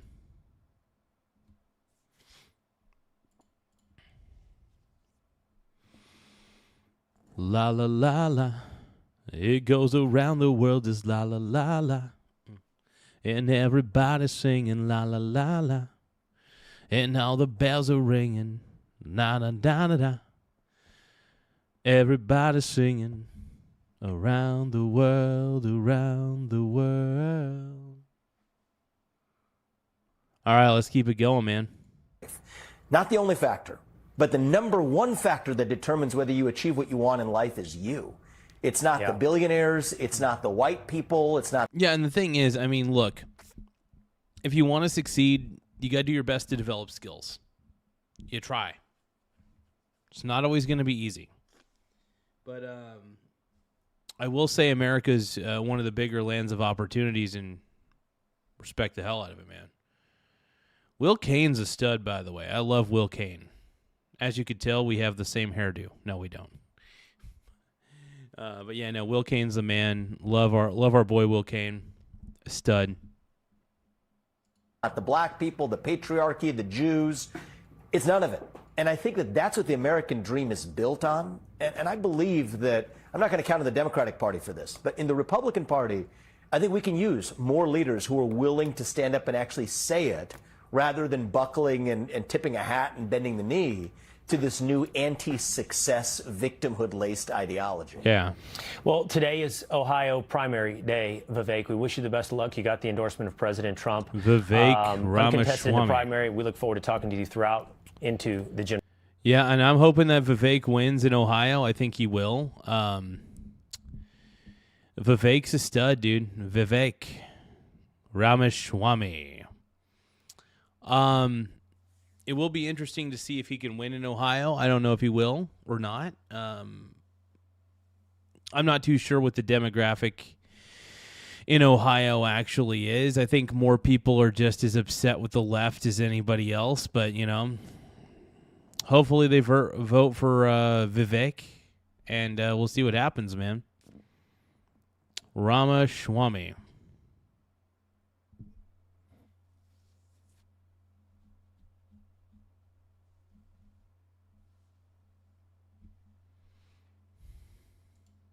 General election. Be sure to like and subscribe. Oh, yeah, Jesse Waters, baby. Jesse Waters is a stud, dude.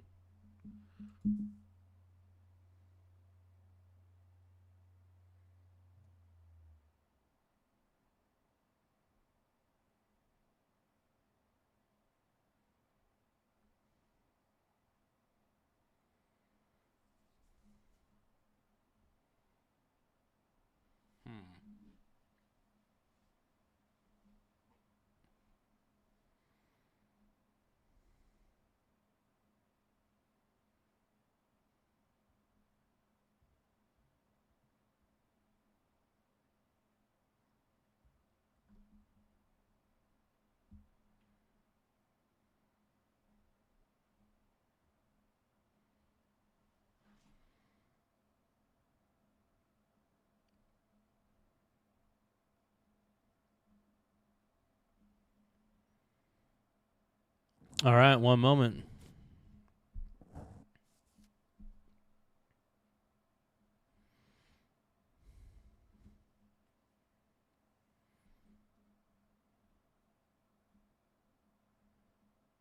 Oh, yeah, that's right. Pete Hegseth.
Okay, just give me another moment, you guys. Sorry about that.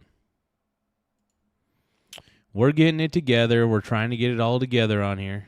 Just a few more seconds, I think.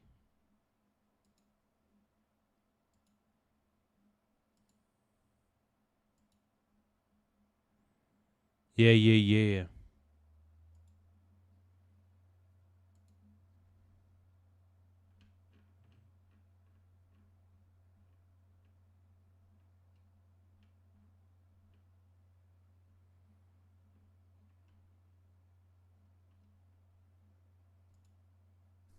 Well, as you know, President Trump has directed U.S. Central Command to restart the free flow of commerce through the Strait of Hormuz under the umbrella of Project Freedom. To be clear, this operation is separate and distinct from Operation Epic Fury. Project Freedom is defensive in nature, focused in scope, and temporary in duration, with one mission: protecting innocent commercial shipping from Iranian aggression. American forces won't need to enter Iranian waters or airspace. It's not necessary. We're not looking Have a for good night, fight. Mr. Ty Lord. Love you, brother. Just get that rest, brony. If you guys want, by the way, you guys can find me on TikTok as well. I am expanding my reach, unfortunately, to TikTok. I kind of caved in and decided, okay, I am going to go to TikTok. It's not my first choice, but I decided, I was like, you know what? I love YouTube. YouTube is going to be my primary, but I'm still going to make little content here and there on TikTok, so it's kind of like an extension. Really, the whole goal of doing the TikTok is to try to attract more people to the YouTube channel specifically. But Iran also cannot be allowed to block innocent countries and their goods from an international waterway.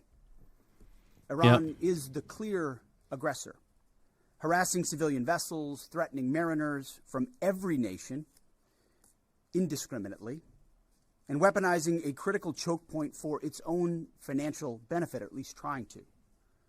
For too long, Iran has been harassing ships, shooting at civilian tankers from all nations, and trying to impose a tolling system.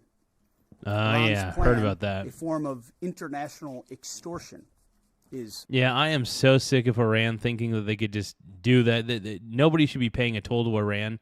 Iran deserves nothing. They will get nothing. They deserve nothing. Period. End of story. You know that. I think we all know that. Iran deserves nothing in this instance. It's just the truth. Unacceptable. That ends with Project Freedom. 2 U.S. commercial ships, along with American destroyers, have already safely transited the strait, showing the lane is clear. We know the Iranians are embarrassed by this fact.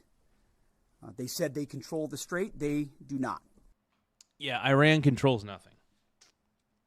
And that's kind of the point. Iran controls nothing.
So American ships led the way, commercial and military, shouldering the initial risk from the front, as Americans always do.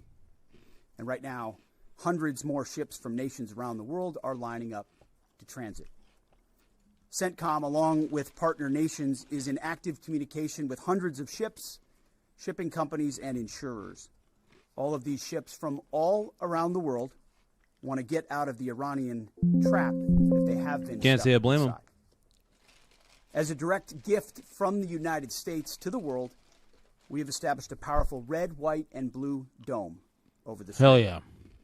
American destroyers are on station, supported by hundreds of fighter jets, helicopters, drones, and surveillance aircraft, providing 24/7 overwatch for peaceful commercial I dig it, bro. vessels, except Iran's, of course, which is why our ironclad blockade remains in full effect as well. In fact, 6 ships tried to run the blockade out of Iranian ports as Project Freedom commenced, and they were all turned around. This is more than strategy, it's also humanitarian. By breaking Iran's illegal stranglehold, we're protecting the lives and livelihoods of sailors from dozens of countries, securing global energy routes, and preventing shortages that hit the world's poorest people the hardest. Once again, America is using its strength to lift up others. Iran is trying to subjugate the world. To what remains of Iran's forces, if you attack American troops or innocent commercial shipping, you will face overwhelming and devastating American firepower. The president has been very clear about this.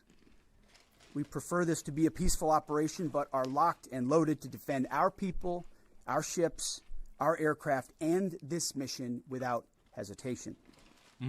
Well, To Iran, let innocent ships pass freely.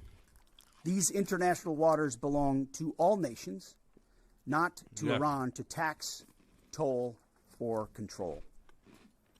Absolutely. Absolutely, Pete, 100%. To our partners, allies, and the rest of the world, this is a temporary mission for us. As I've said before, the world needs this waterway a lot more than we do. We're stabilizing the situation so commerce can flow again, but we expect the world to step up. At the appropriate time and soon, we will hand responsibility back to you. To the incredible Americans executing this mission right now, simply thank you. Your courage, your readiness, your unmatched professionalism and precision are why the world can breathe easier today and every day. You are and always will be the greatest fighting force in human history, unmatched. Oh, without a doubt, dude.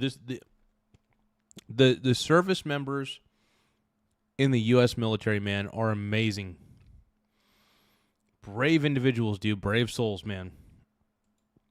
Amazing, amazing individuals. Always. Project Straight Freedom is up, underway. bro. Commerce will be flowing, and America is once again leading with strength, clarity, and purpose for the benefit of the entire world. Our will is unshakable.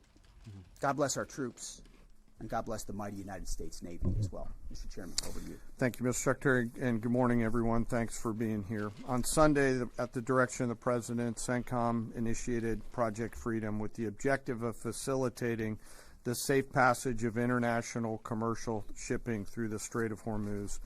Over the past 7 weeks, Iran's repeatedly threatened and attacked commercial shipping in the Strait in order to effectively cut off commercial traffic and damage the global economy. By obstructing one of the world's most critical maritime checkpoints, a vital transit route for approximately 1/5 of the global oil consumption, Iran is weaponizing. If you guys can, don't forget to double tap your screen to like the stream. One more time, double tap your screen to like the stream. The more likes we get, the better. It does help the channel grow in more ways than one. The global supply chain. This action disregards established navigational rights and the law of the sea, and the regime led by the IRGC is effectively attempting to hold the entire global economy hostage. Let me give you an update of the last few days of activities, and if you take a look at the map here, as the Secretary said, the United States has established Project Freedom to open up the Strait of Hormuz. This graphic highlights the kinetic engagements that the Iranians have attempted to make or have taken against the region. The green dots and blue dots show the groupings of commercial, cargo, and tanker vessels, and the United States has established a significant presence over the strait here in order to open up the free flow of commerce, noting the blockade still continues along the eastern flank.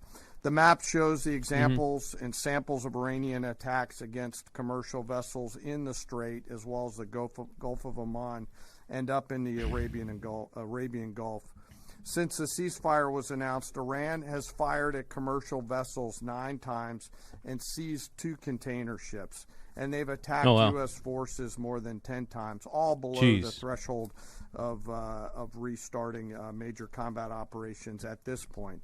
You can also see the group of tankers and cargo vessels in the U.S. blockade line, as I mentioned.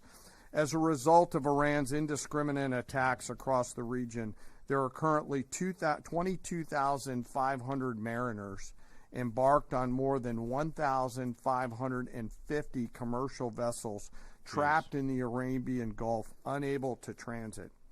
In addition to shipping, Iran has continued to deliberately attack its neighbors. Just yesterday, Iran attacked Oman once and the UAE 3 times, including an attack on Fujairah oil terminal, which was successfully defeated.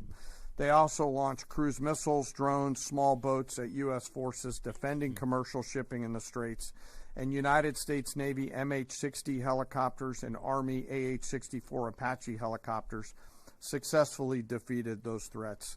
Thus far, today is quieter.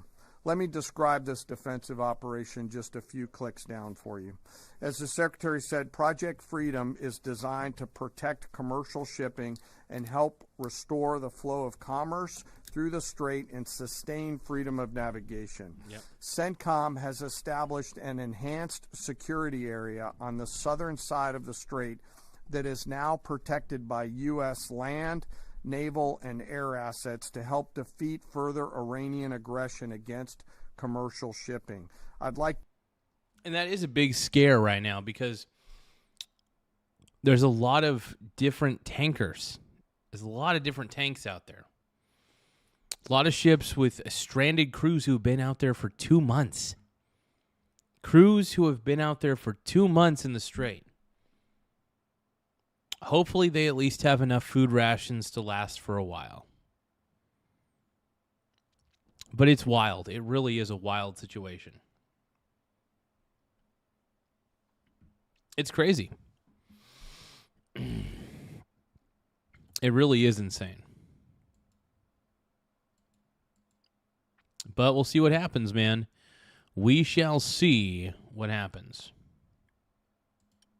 To share a little bit more about U.S. capabilities, but for operational security purposes, I'm not going to get into specific details out there.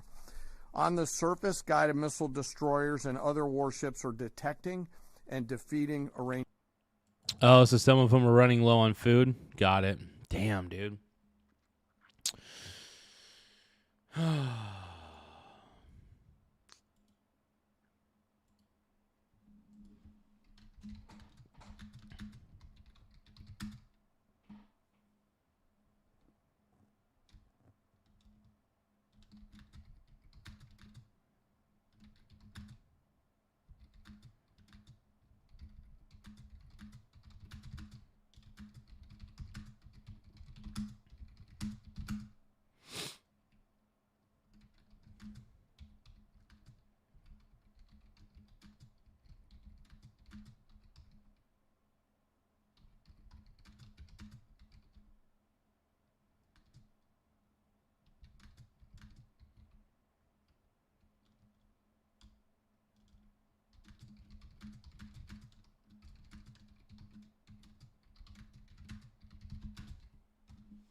Orwell the Resident says, you are spiritually a boomer. Probably. Not really. I mean, in all reality, a lot of you leftists in the chat are pretty much boomers. A lot of you leftists, the only people who vote left are boomers. You know, so I don't know what you're saying, bro. I don't know what you're trying to get at, bro. Iranian threats. This includes fast boats and one-way attack drones. In the air, more than 100 fighters, attack aircraft, and other manned and unmanned aircraft, synchronized by the 82nd Airborne Division, are in the air 24 hours a day, providing defensive overwatch for the enhanced security area and its approaches that I discussed. These forces are comprised of over 15,000 American service members and have established localized air and sea control to protect against Iranian threats. Commercial vessels that transit through the area will see, hear, and frankly feel U.S. combat power around them on the sea, in the skies, and on the radio. And as of this... Freaking wild, man.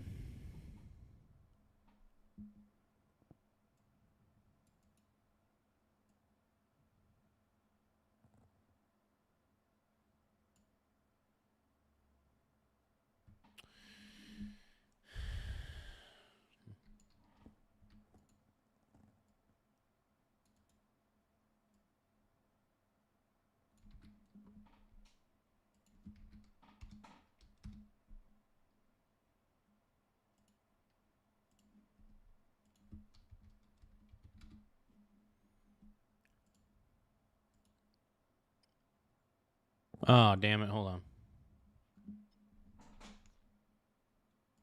Damn it, dude.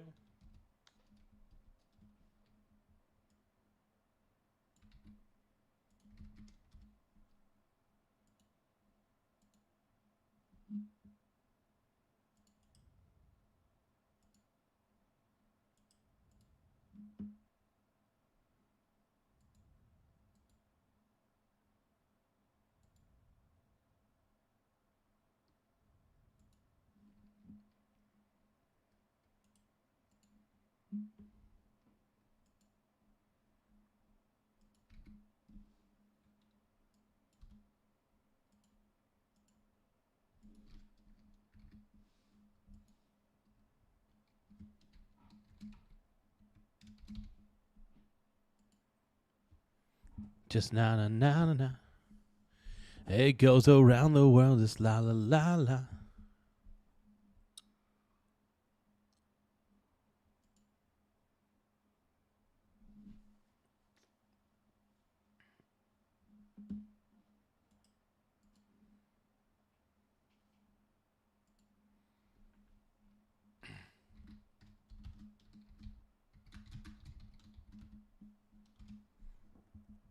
Give me just a second, though. I'm trying to square away something on this end.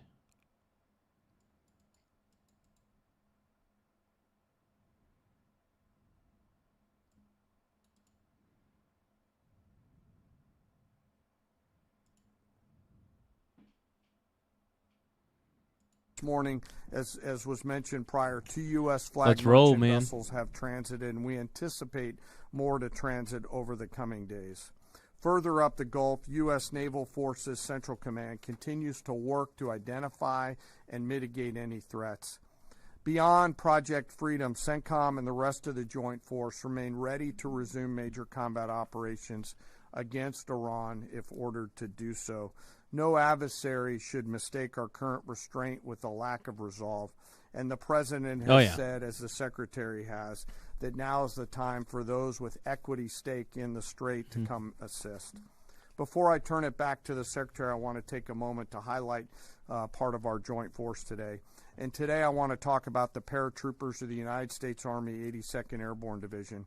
When the President or the Secretary need immediate, scalable, and lethal combat power in CENTCOM or elsewhere, the All-American Division answers the call. The 82nd is the core of our nation's immediate response force and ready to deploy within hours of notice. That is pretty wild, man. It just means they're. It's just crazy how effective. It's crazy how effective the United States military is overall. Like, if you think about it, that's just. It is pretty wild. It's honestly impressive, if you ask me. I love it, though, man. These paratroopers are capable of accomplishing any mission in any environment, constantly training, constantly ready to jump from Air Force aircraft into ground combat and seize key terrain if ordered to do so, just like their predecessors did in Sicily and Normandy in World War II, or to secure or enable the follow-on forces to flow into theater as they did in Grenada or Panama.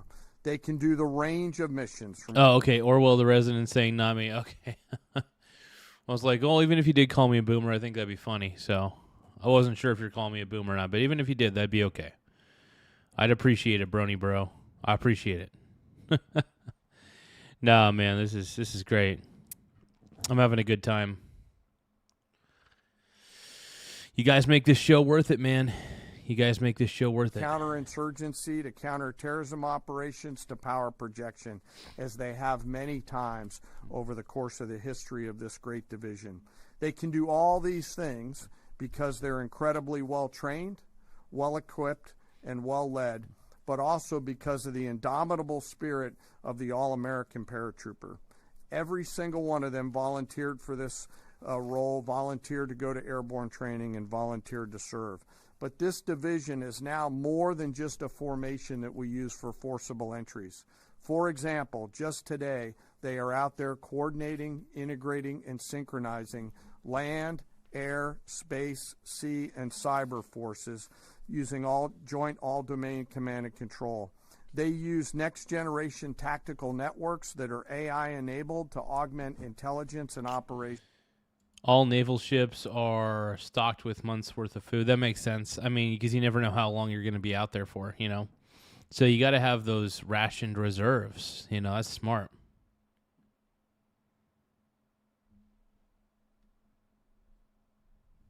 Hell yeah. And they seamlessly synchronize all of these effects and are doing so in support of Project Freedom as we speak.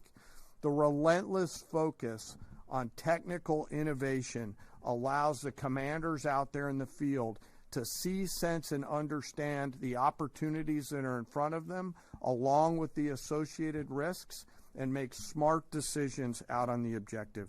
With incredible courage, tenacity, and grit, they are going all the way every day. And whenever the nation calls on them, they are there to answer the call. We are grateful for their service and their leadership. Lastly, before I close, as I often do, I want to remember some of our fallen. Today we remember Sergeant William Rivers, Specialist Brianna Moffett, and Specialist Kennedy Sanders of the 718th Engineering Company, U.S. Army Reserves, out of Fort Benning, Georgia. They were tragically killed on January 28, 2024, when attacked by an Iranian-backed proxy force at Tower 22 in Jordan. Jeez. We continue to carry on their memories. We remember their names. We remember their families. And the Secretary and I are deeply grateful for all of our deployed forces who are out there doing our nation's work. And, sir, with that, I'll kick it back over to you. Very good. We'll take a few questions. Go ahead. Thank you. Alexandra Ingersoll, One American News. Do you assess, Mr. Secretary, do you assess what's left of this small boat fleet to be a significant threat or a nuisance to be managed? And then secondly, what is your message to critics who say that the U.S. doesn't have a strategy in this mission? Well, any threat needs to be taken seriously. And just like those 6 attack boats that the chairman mentioned were taken seriously and dealt with before there were any real threat to the American military vessels that they were approaching. And that is, small craft like that are all that Iran has left. Their ability to get close with a destroyer of the capabilities that we have is limited, but we're going to take it very seriously. Hey guys, don't forget to subscribe and send a gift. If you send a gift, it equals a live shout out. But don't forget to subscribe to the channel if you haven't already. More subscribers we get, the better. It really, really helps. We love it. But yeah, like I said, don't forget to subscribe to the channel. Don't forget to send a gift. Let's keep going. And kinetically, quickly. We're not going to allow a threat to gather. And I can tell you, even from just this morning, the strategy remains laser focused. In fact, what I think you see from Project Freedom is that we're not allowing ourselves to get distracted. This is a separate and distinct effort, temporary in nature, that we plan to hand over to the world. The world has expressed a desire to be a part of this, as is often the case, or maybe almost always the case. American leadership is required. So the president was willing to undertake this, send commercial ships through, send destroyers in, provide this red, white, and blue bubble of protection, and encourage the world to step up. Because ultimately, this waterway is, as I said, far more crucial to the rest of the world, and they need to have the ability to defend it. So I think this is a reflection of a laser-focused strategy, actually. right here. Morning, Mr. Secretary, Mr. Chairman. David Zier, Real America's Voice. I wanted to ask you of any of the fast boats that have been either sunk or identified, are there any armaments larger than, say, small, AK-47 type stuff, or any anti-ship cruise missiles identified? And my second question is, if there's a divide between the IRGC and Tehran, is there a way to get Tehran to agree to let us go after the IRGC that is doing these attacks without violating the ceasefire? Well, right now, anything coming at our crafts, regardless of what's on it, has to be defended against, and that's the case. I don't know what the exact armaments were on those fast boats. Small arms, nothing significant on the fast boats. Rifles or small machine guns.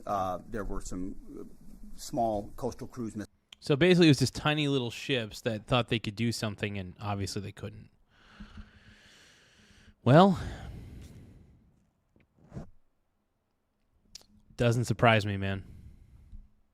Shot down as well. So there's been I think there's some frothiness in the beginning aspects of this that were dealt with very directly by our destroyers, and we're communicating both overtly and quietly to the Iranians to allow this defensive operation to happen on behalf of the world.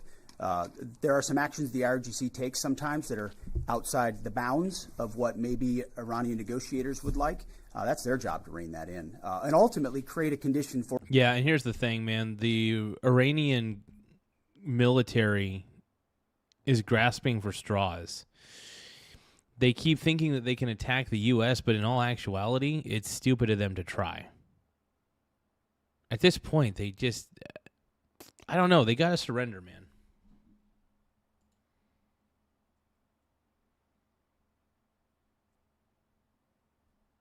Got to surrender.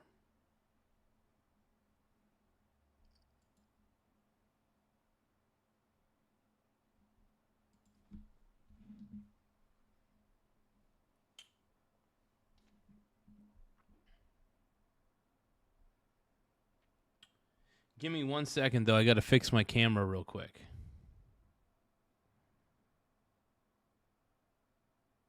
Can you guys give me a moment? I got to fix it real fast. Hold on.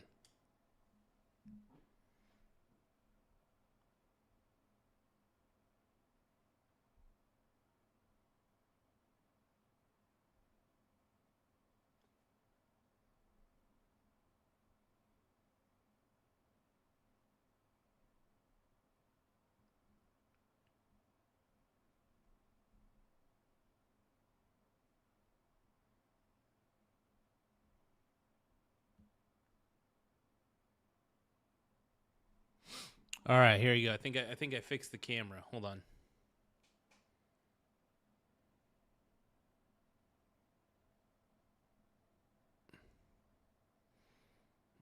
Hold on. I'm trying to wake. What's going on here? What the? Must be something wrong with my camera. Hold on. Let's.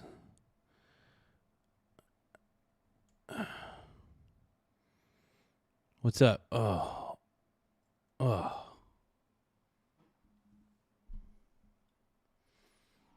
Okay. That didn't turn out quite as hilarious as I thought it would. Anyway, let's keep going. Or a deal, right? That's not something I talked about in these remarks, but that's happening in real time. Iran has an ability to make that deal. But what we're demonstrating with Project Freedom is they don't control the strait. I mean, we know Iran is embarrassed by the fact that our blockade is holding, and we can run ships through, and we're going to help the world run ships through. And if they hold it at issue, the whole world knows who's doing it. It's not us. We're willing to open it up. It's Iran, and that creates a dilemma for them. We hope they make a deal. Yes. Thank you, sir. My first question is for General Kane, Mary Margaret with the Daily Wire. You said that the attacks by Iran so far are below the threshold of restarting major combat operations. What is that threshold? And then for Secretary Hegseth, are there still concerns about mines in the Strait? And can you kind of clarify these reports of kamikaze dolphins that we've heard about? I haven't heard the kamikaze dolphin thing. The kamikaze dolphins, everybody. I heard about. Those sweet kamikaze dolphins. So misunderstood. So misunderstood. It's like sharks with laser beams, right? Sharks with frickin' laser beams on them. Frickin' laser beams. The threshold of restarting is a political decision above my pay Yeah, grade. What I'll say is yeah. it's low harassing fire right now. It feels like Iran is grasping at straws to try to do They absolutely something are. across the southern flank. Oh, I said earlier they were grasping for straws. The general agrees with me on this one. Hell yeah. What a stud, bro. What a stud. To your question, David, their command and control structure remains very fractured, and I think they're struggling to maintain control down echelon at the edge, but it's still pretty low-level kinetics at this point in time. And I can't confirm or deny whether we have kamikaze dolphins, but I can confirm they don't. Ultimately, any follow-on effort, if there are mines identified, would be something that some of our units could undertake or the world could undertake. But right now we know we have a lane of safe passage that commercial shipping can flow through. Thank you, Secretary Hegseth. Last 24 hours or so, Iran's fired at us, we fired at Iran. Just going to ask you more directly, is the ceasefire over? No, the ceasefire is not over. Ultimately, this is a separate and distinct project, and we expected there would be some churn at the beginning, which happened. And we said we would defend aggressively, and we absolutely have. Iran knows that. And ultimately, the president's going to make a decision whether anything were to escalate into a violation of a ceasefire. But certainly we would urge Iran to be prudent in the actions that they take to keep that underneath this threshold. This is about the straits. This is about freedom of navigation. This is about international law. Hey, we got Tony Tone in the house. How you doing, brother? It's good to see you. Our boy Tony Tone is saying Abby is a warrior to be only 10 and beat cancer. She has taught me so. Dude, honestly, she's amazing and inspirational, man. I'm glad that she, it's amazing. It is amazing. And I really do hope. I hope the medical industry starts using artificial intelligence to try to find some sort of way to cure cancer. It's possible that AI might be able to find some sort of weakness in cancer cells that maybe we as human beings just somehow haven't identified that we may be able to use to our advantage. You know what I mean? That's what I think. I believe that's a possibility.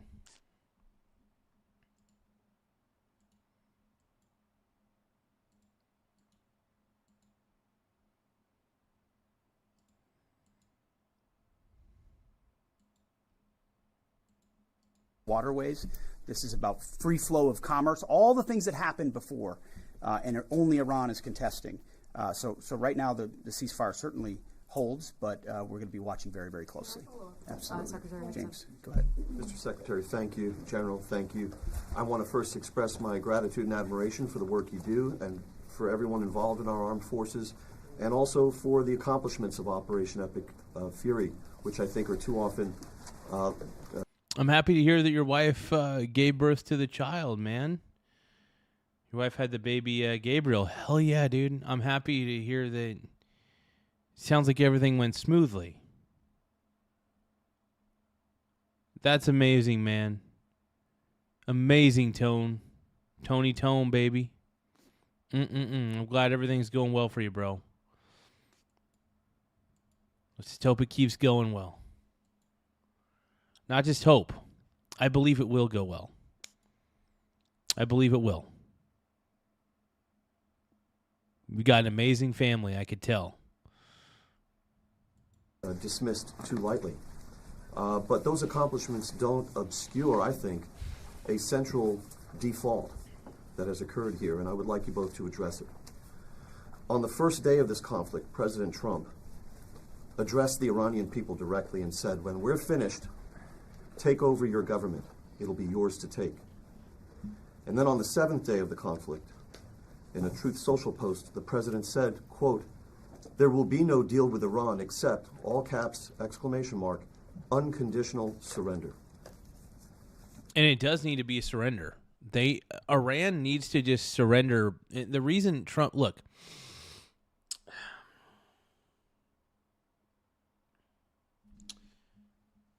Trump doesn't want to do any additional harm.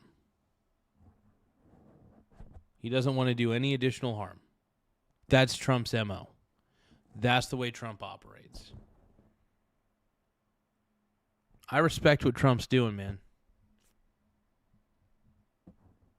I respect what Trump is doing. What happens to that pledge to the Iranians? And when did the president decide to capitulate on his demand for unconditional surrender? Well, James, I wouldn't. You started out nicely, but you ended exactly where we knew you would end. The president hasn't capitulated on anything. He holds the cards. We maintain the upper hand, and Project Freedom only strengthens that hand. And so he will ensure that whatever deal is made or whatever end state is reached creates ensuring that Iran never has a nuclear weapon, which is number one, and he's been focused on that, and the deal and discussions are centered on that. And what the Iranian people take advantage of after the fact is up to them, and he's been very clear about that. And maybe you do it now, maybe it happens later, but ultimately he's also been clear, we're not going to entangle this into some nation-building project. Our objectives are clear. They've been pursued from day one. Hopefully the Iranian people take advantage of that because they're being taken advantage of by this regime. As you know, 45,000 Iranians, innocent Iranians, killed before the outset of this. That's what this government does, kills their own innocent civilians. Getting out from underneath that is going to be a challenge of the Iranian people, and we certainly hope they take advantage of that. Thank you. Can I have one follow, please? Go ahead. Everybody else one follows directives. Go ahead. Thank you, Mr. Secretary. Can you share any information regarding the South Korean ship that was reportedly hit by Iran? Is Seoul in contact with... Some of these reporters, like that guy that just asked the question to Pete Hegseth, these reporters are just trying to find gotcha moments. They're not doing any real journalism. They're not. And just ridiculous. They're just ridiculous. You know what I mean? Purely ridiculous. The U.S. military about it. And is there any indication that they would heed Trump's call made on social media to join Project Freedom? We hope so. We're in contact with that ship, CENTCOM, I should say, and the Maritime Coordination Forces are in touch. And I think targeting like that is a reflection of the indiscriminate nature of what Iran is doing. We hope South Korea would step up, just like we hope Japan would step up, just like we hope Australia would step up, just like we hope Europe steps up. But we're not waiting for them to do so. We're looking to set the conditions to hand to them. But the president was clear in his truth message that, hey, this is your ship. You should take part in helping to defend it. We very much hope they do. Go ahead. Mr. Secretary, in terms of new U.S. intelligence reports suggest that the timeline for the war in Iran to get a nuclear weapon has not changed since last summer, still at 9 to 12 months. Is that intelligence wrong? How can this be after so much bombing? And for General Kane, going on back onto what you're talking about, the Strait of Hormuz, the president recently said that the blockade is even more effective than bombing. So why didn't we start the campaign with the blockade? And initially, how many planned ships do you plan to escort or take through commercial ships to the Strait of Hormuz today or in the coming days? Well, we don't discuss the specifics about intel, and anybody that does shouldn't be, and I can't confirm or deny whether that is indeed correct.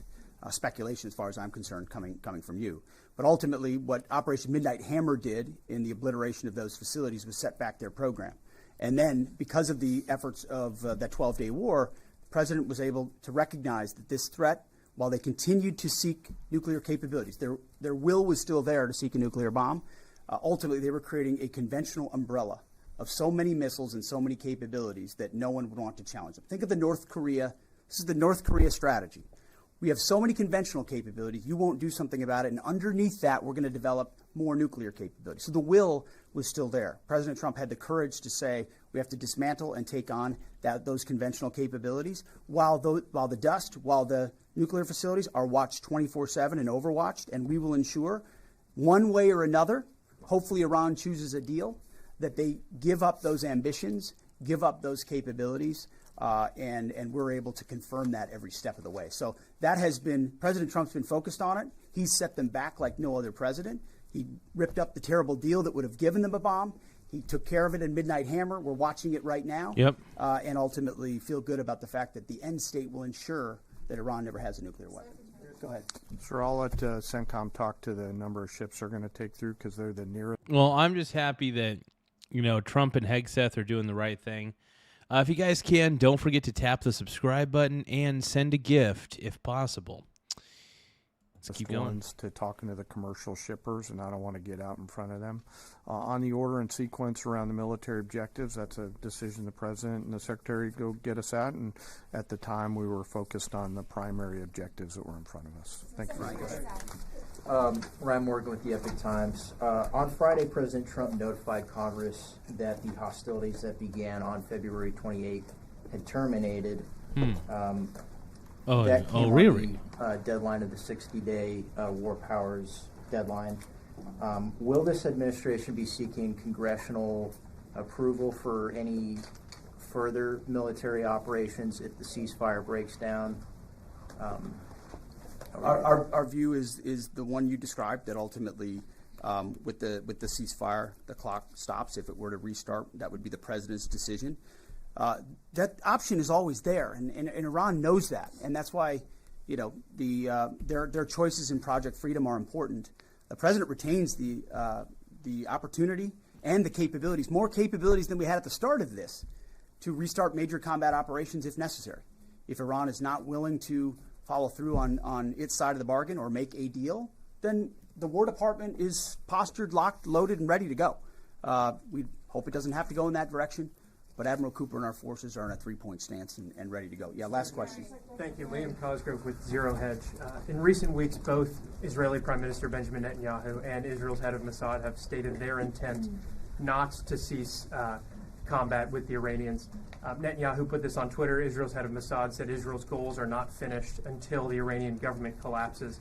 And so they're referring to the government that President Trump has brokered a ceasefire with and is working on a lasting peace in the region with. And so that's something many Americans, especially American farmers, are hoping he does get to a lasting peace. And so if President Trump is successful in that, and the Israelis are explicitly stating their intent to continue fighting at a later date, how can you ensure America doesn't get roped back into a war if that comes? And secondly, with Netanyahu comfortable tweeting something like that out, and also Netanyahu has continued bombing Lebanon despite President Trump. Small Wiener Gang. On the false premise that somehow President. Hey, everybody, give a shout out to Rick for subscribing to the channel. Thank you so much, Rick, for becoming a Michael Garza show. Thank you for subscribing, my brony bro. I appreciate the simp-scribing as well. Trump is being pulled in by Prime Minister Netanyahu to any of these actions. And that's where you're going. Just to be clear, President Trump has led at every step of this based on his view of American interest and America first. And we're grateful that Israelis have been very capable partners at many steps of this. And they may have some objectives at times that are slightly different than ours. But there's only one hand on the wheel ultimately directing this, whether it's Project Freedom or previously Operation Epic Fury, and it's President Trump. So we're grateful for their input, their insights, the existential nature of the threat they face from an Iranian bomb, the capabilities that they can bring to that, but ultimately the coordination will happen with the leadership of President Trump. Thank you very much. I appreciate it. Thank you.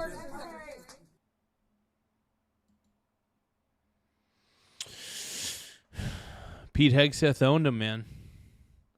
Let's just face it, man. Pete Hegseth is owning it.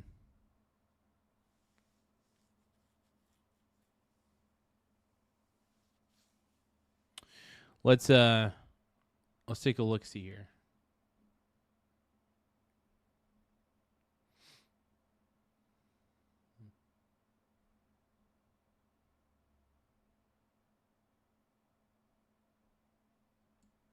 Hold on. Is Asmongold Gold permabanned? What?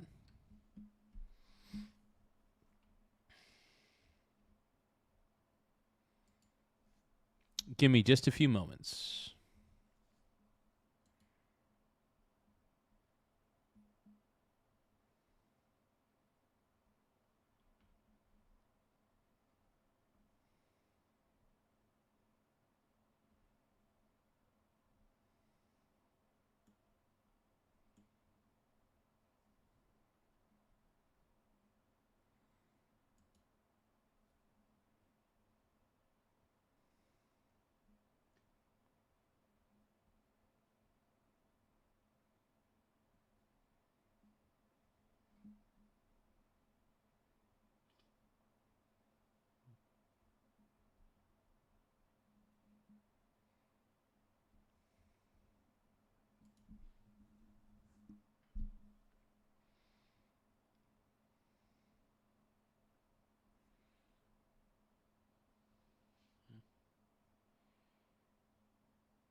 Give me a moment, everybody.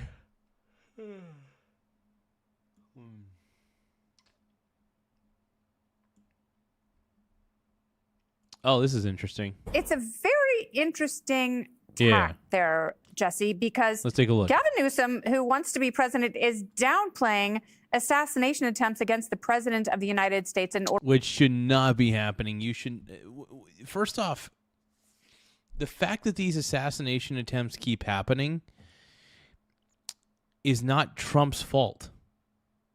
The people who are carrying out these attacks, it's their fault because they're the ones committing the violence. No matter what anybody says, especially the president, just because you're angry does not mean you have the right to carry out violence. Does that make sense? Come on, man. It has to make sense at some point, you know.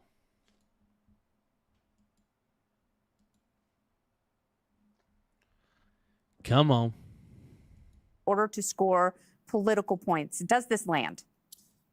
You know, he doesn't exploit the 3 times someone tried to kill him. I mean, you'd think Donald Trump would exploit that more. The other day he was asked about it, and he made a joke like, yeah, I'm not going to wear a bulletproof vest. I'd look too fat. Like, come on, give this guy a break. He could be jamming it down their throats every day. Imagine if this had happened to Joe Biden. They would have indicted Fox. But he kind of... Oh, yeah.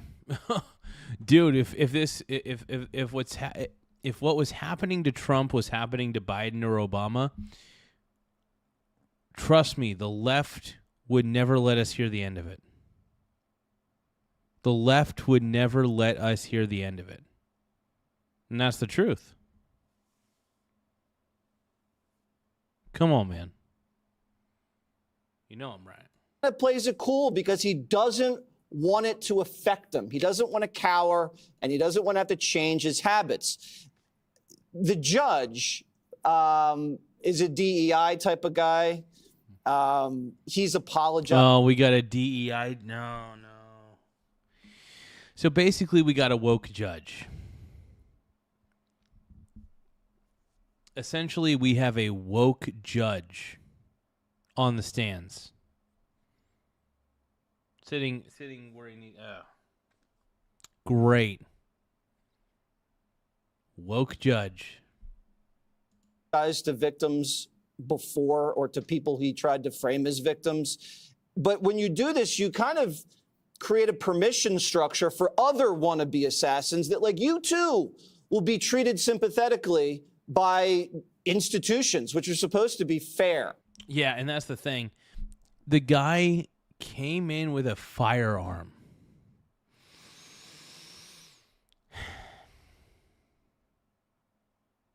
And was trying to kill the president.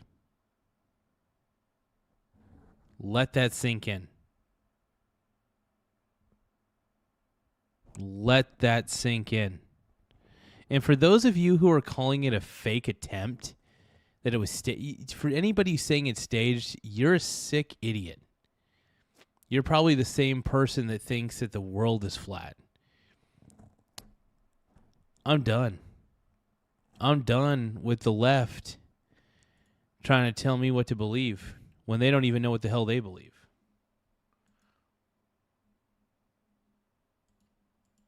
And this guy's against incarceration. He's on the record of doing everything he can not to incarcerate people. This is how lucky sometimes the president gets.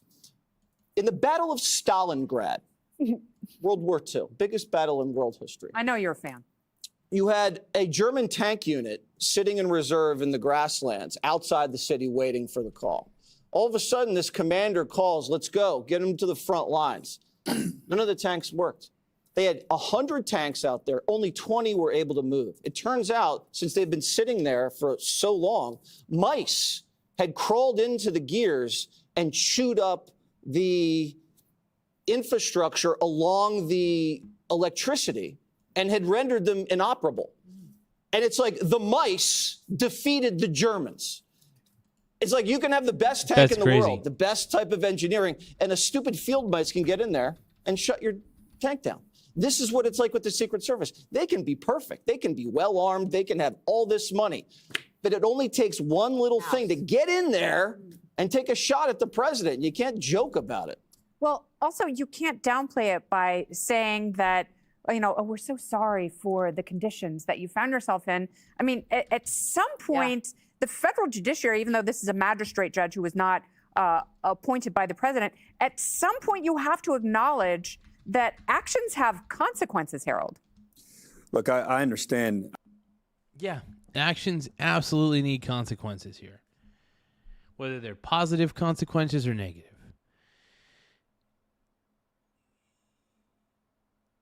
There's nothing wrong with taking actions in life, but if you take the wrong actions, you're going to get the wrong results. You take the right actions, you're going to get the right results most of the time. In theory.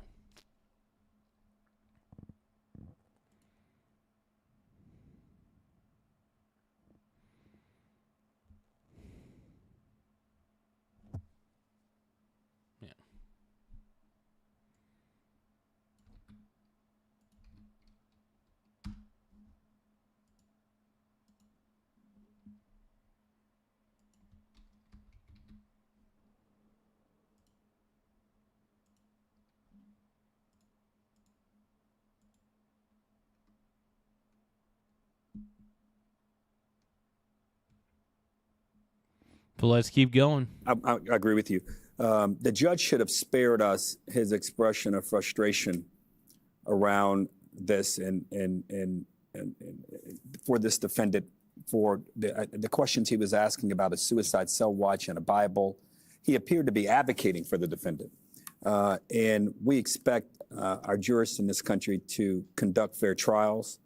We expect them to follow the rule of law. But what we don't expect is for them to be advocates for an accused murderer, someone who's attempted to murder the president. I don't know. Gavin, that was not the right tone for Governor Newsom. President Trump, there's been at least 3 efforts on his life. And those efforts need to stop. The left needs to the irony that Hannibal is saying MAGA is done. I think the left is done. The left, by the way, the left looks bad. You want to know why the left looks bad? Sane people don't support leftist agendas. You want to know why? Because the leftist agendas have become a little too violent, if you ask me. And people don't like that. People don't want to deal with this party of violence.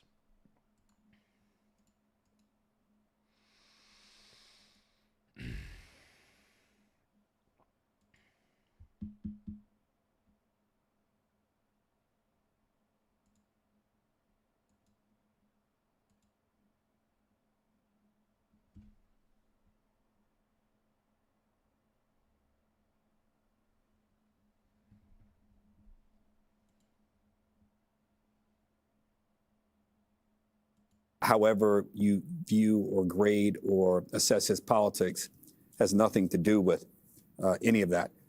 So I hope the governor clarifies that, and I hope the judge gets back to being fair and unbiased in the courtroom. Yeah, and it's very interesting, Dana, because you would think that these people who are running for president, again, going back to J.B. Pritzker and Gavin Newsom, you would think that they would be so concerned about how easy it has been to get that close to and to access, what could be a fatal interaction with the president.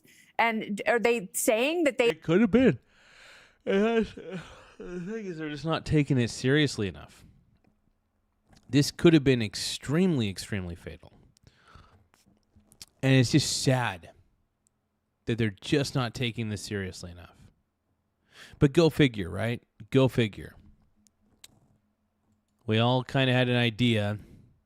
I mean, I don't know.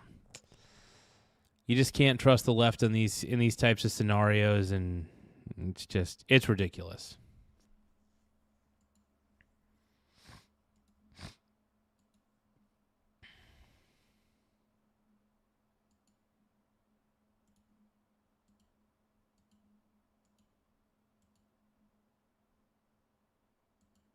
They assume that when there's a Democrat president, that there will no longer be political hostilities and chaos in this country, that everyone will go back to normal and no one will seek violent means in order to achieve their political ends? Well, at least Gavin didn't say it was staged. I mean, that's a step up from the immediate reaction from the left. Joy Reid expressed her bitter disappointment. Kidding, I don't have any idea what she said.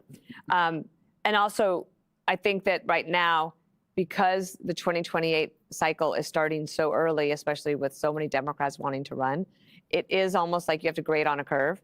It's like, well, 20% of what he's saying is because of this, 20% is for that. And it's hard to figure out what he actually really believes. Of course, if he were to ever get to the Oval Office, he would want the utmost security for himself and his family and his first partner.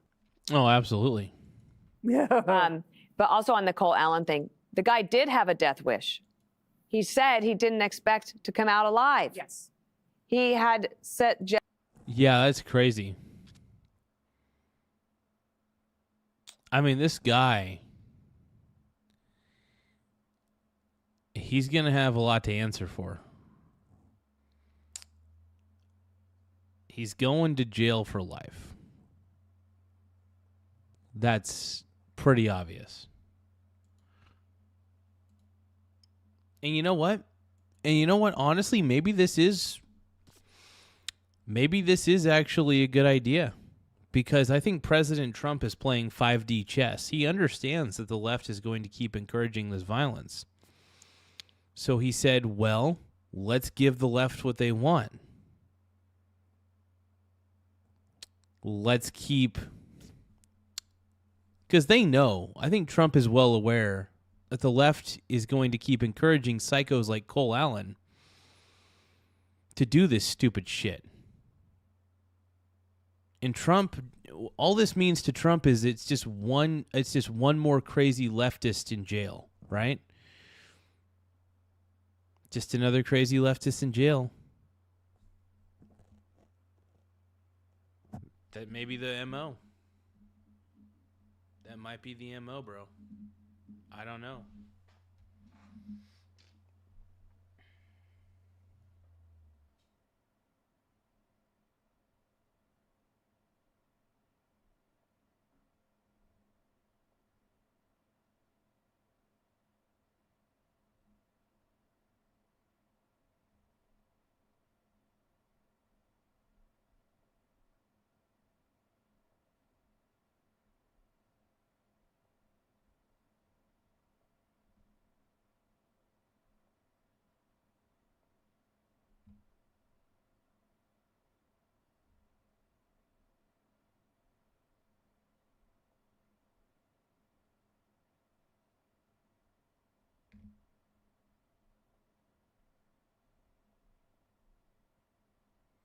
Hey, we're at 10,471 subs, everybody.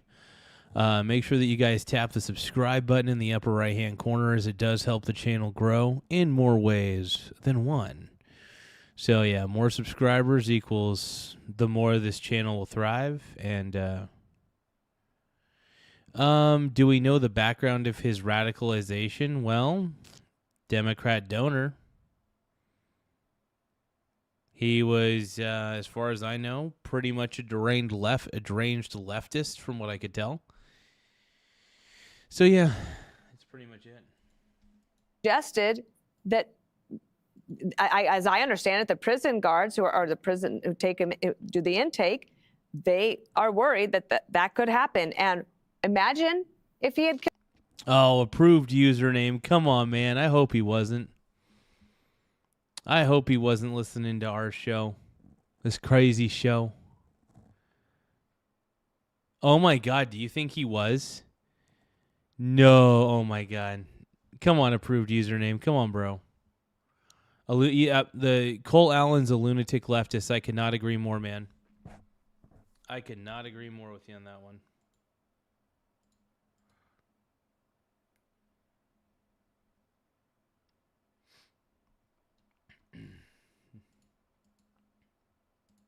Killed himself. Then what are we supposed to do? Because look what happened on the whole Epstein thing. That came down to the guards being blamed, right? And so the prison is responsible for him when he is taken into custody. And is it really that bad to be off your phone for 24 hours? Like, I would actually welcome it on a Saturday. Yes, but, you know, to Dana's point, Greg, you know, here we are in this situation, and you have a guy who writes a manifesto talking about, you know, the whole thing reads like a suicide note. Right. So why wouldn't you put him on suicide watch? And is this hearing really the best time to indict the Bureau of Prisons? Well, because you can have that conversation at some point. The judge's reaction is deliberate, part of a larger strategy, which is designed to minimize the horror and the harm of the act and elevate the status of the. I hate to say it, man, but I've never understood the whole suicide watch thing, you know?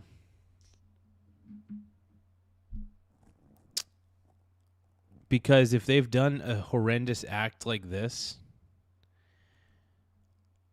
they're going to be in jail for life. It's going to take tax dollars to pay for him. If he wants to end his life, I say let him. I don't think it's the ideal circumstance, and I'm not in any way advocating for that, but he's going to go to jail for the rest of his life. Gift, yum, yum. Gift, yum, yum. And that's pretty much the result. Hey, thank you so much. Actually, I want to give a shout out. Thank you for sending the Stay Hydrated. I appreciate that. Everybody give a shout out to user OV8OR. Once again, give a shout out to user OV8OR. In fact, I'm going to give you a shout out, bro.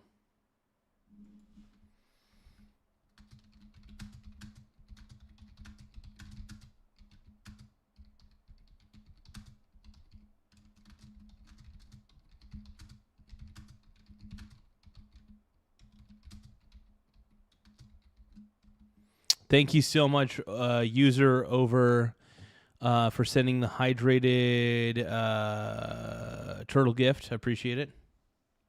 Oh shit, Tahoe OG gift yum yum gift yum yum is rolling out the red carpet. Am I at the Met Gala right now? Bitch, are you for real? Thank you so much, dude. Hey, Tahoe OG, thank you so much for the red carpet. That actually helps a lot. Big shout out to user over for sending a stay hydrated turtle. That's big time, bro. It's big time.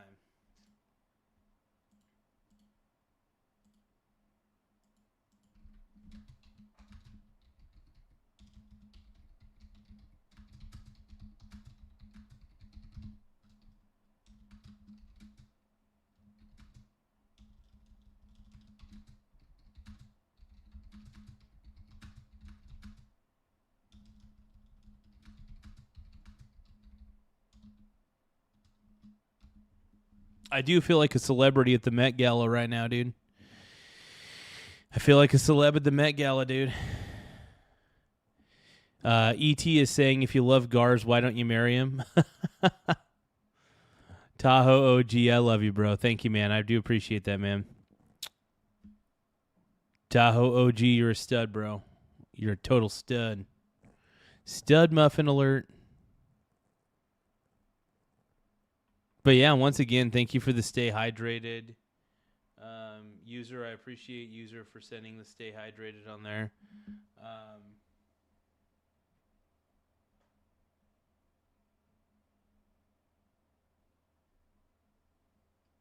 Laugh out loud. Hey, thank you for the $1.99 super chat, user. User also said, working in law enforcement, the reason why prisoners are on suicide watch is strictly a liability. A strict liability. This case, it's political. Okay, so it's more of a liability issue that if a prisoner user. So what user's trying to say is if a user kills themselves in prison, that looks bad on the prison, I guess. I'm assuming is what you're saying. Hey, everybody, give a shout out to user OV8OR. For the $1.99 super chat. We really appreciate that, bro. We appreciate that big time on this channel. Thank you. Gift, yum, yum. Gift, yum, yum. Hey, Tahoe OG, thank you for sending the Happy Mother's Day gift as well. Mucho apreciato for 300 jewels. That really does help the channel a lot. I want to give a shout out to my mom. It's going to be Mother's Day here pretty soon, and she's been. I'm not going to lie, I have not had the best relationship with my mom over the years, and I've been trying to have a better one with her to the best of my ability. And I'm trying to do better. It just sucks that she has to go through all these cancer treatments and stuff. And part of me wishes I could still find a way to let go. But yeah, that Mother's Day sticker is really pretty. And I think it's cool. Thank you, Tahoe OG. I mean, because my mom, she's been on my mind quite a bit lately because I get pretty sad sometimes, just thinking that anything can happen with all this cancer stuff.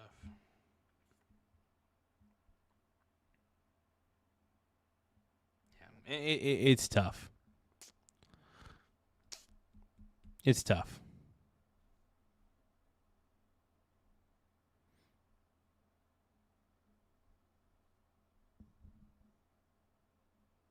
But I'm still gonna keep trying, and I love my mom. I want to make sure she's good. But Tahoe OG though, thank you for those gifts though. I really do appreciate it. User says it's a liability in the fact that the state can be sued for negligence. In this case, he's put on suicide watch for political reasons. Got ya. It's a good point, user. That is honestly a good point, man. Thank you, Tahoe OG. Any prayers you guys want to give out to my mom to make sure that she goes on the most steady journey possible with all this.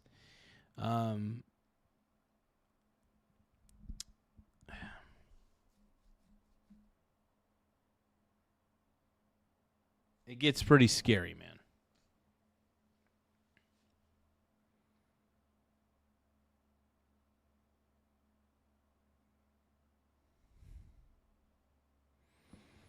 But I do thank you guys for all your kindness and support, though. I really do.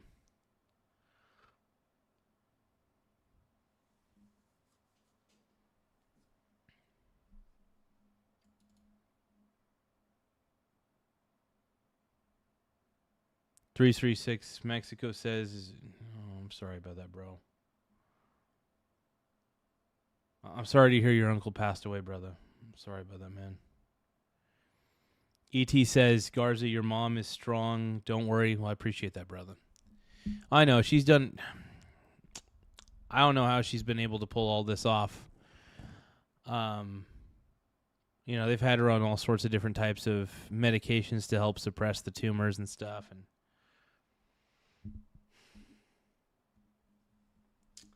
I think I'm going to try to become an expert in understanding cancer.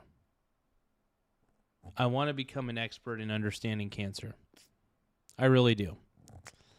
I think if I could take the time, maybe I can somehow, I don't know.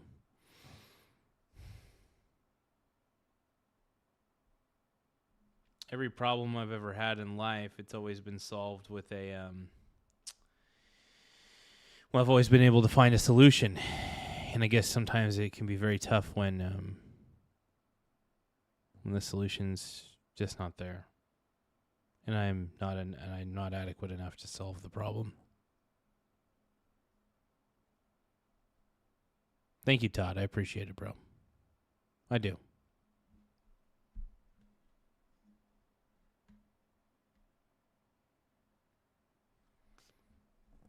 There's information finally coming out about cancer and how to treat it. Coyote, where's this information at, bro?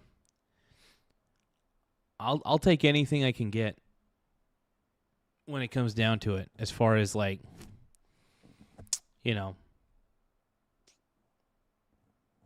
desperate. I'm desperate. I'll admit that. I'll admit that wholeheartedly.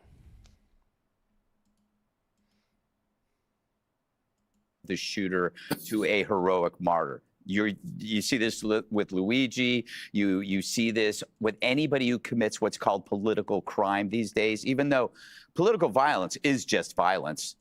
You're just, adding the word political just elevates it to some kind of... Yeah, it's weird. Violence is violence. I mean, it's not good to be going after the president of the United States. That's not a good thing. And to anybody thinking it is, man, that's cray-cray.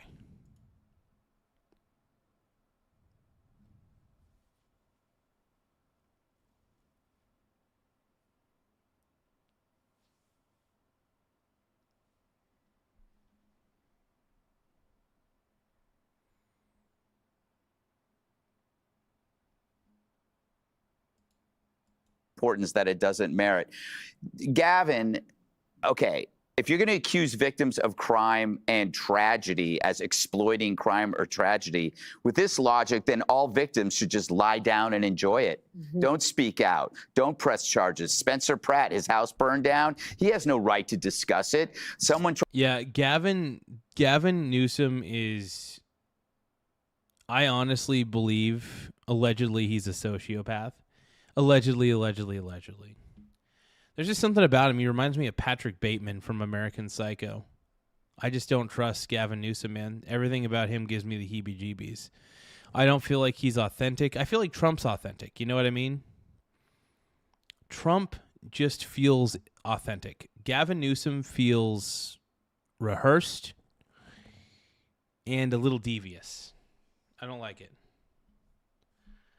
I don't think he's sincere is what I'm actually trying to say. I feel like Trump is sincere, but Gavin Newsom does not seem to be. Tries to kill you 3 times, stop whining. Call me when you're misgendered. Then I'll be there. But the judge apologized not once, but 3 times. 3 times. I bet he's never apologized once to a victim. He's a bow-tie douchebag. What is it with bow ties? He says jail limited this guy's freedom. It's called jail. What do you expect? Relay races and face painting, you moron? Hold on. So, Sorjak is saying, wah, like I'm going to be lectured on violence by the party supporting the death penalty. Honestly, I'm not a big fan of the death penalty, so I don't really agree with Republicans on that. I try to say avoid it. But, yeah, you're getting lectured by somebody who's more intelligent than you. Greg Gutfeld is more intelligent than you, Sorjak. You guys are crazy, dude. To all the leftists in the chat, you guys are out of your minds. You're all out of your bloody minds, bro. You're all out of it, man.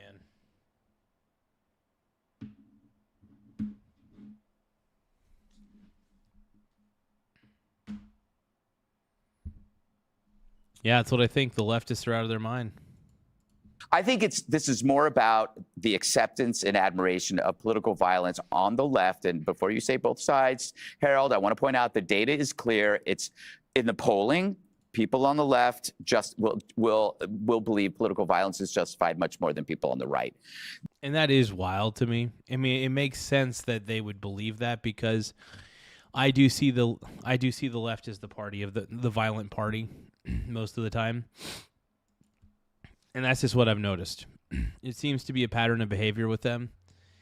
And I can't take it. I can't take it, man. But I do want to say thank you guys.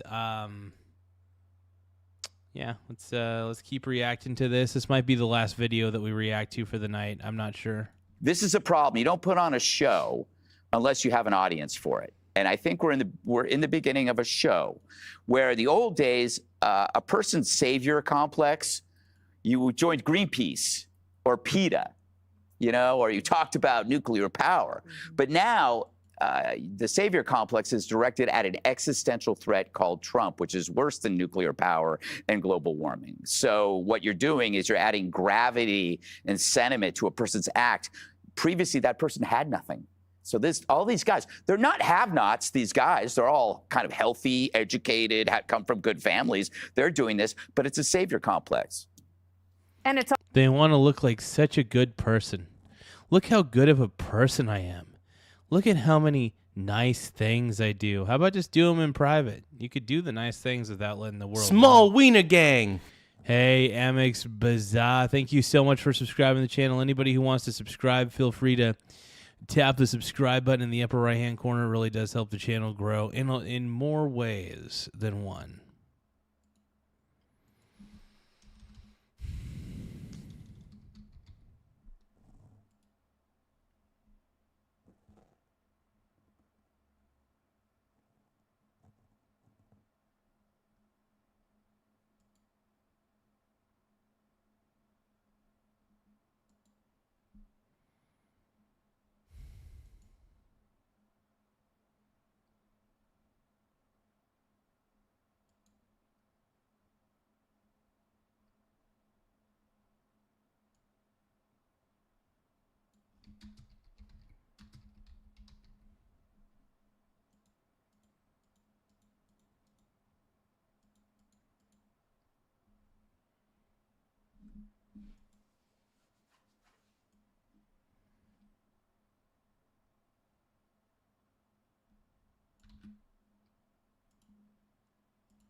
It's also, when you tag on the word political, terrorism. Be sure to like and subscribe. It is wild, man. I don't even know what to say, man. Don't even know what to say.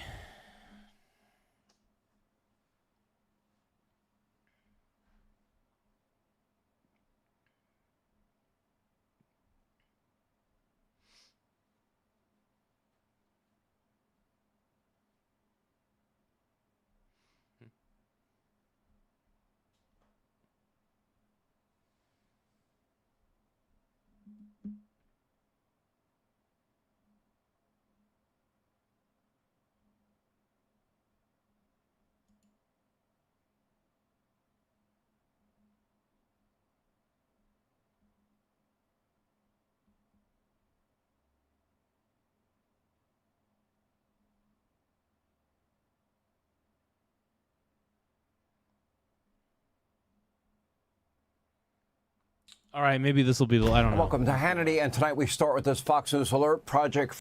Okay, guys, honestly, I'm too tired for even dealing with Hannity right now. So I'll tell you what. I'll catch you guys later. I need to get some rest. I'm going to record some short videos real quick, and then I'm going to upload them to YouTube. But don't forget to subscribe to the channel. The more subscribers we have, the better. It really does help. But I appreciate you all. E.T., have a good night, brother. I appreciate you, man. To Annie, I don't know if you're still watching. Have a good night. Ty Lord, if you're still, I think Ty Lord went to bed. He went to bed. But thank you guys for just helping out. User over, I appreciate you. Tahoe OG stud. I appreciate all you guys, man. All right, I'll see you guys later. I'm going to end the stream in 5, 4, 3, 2, 1.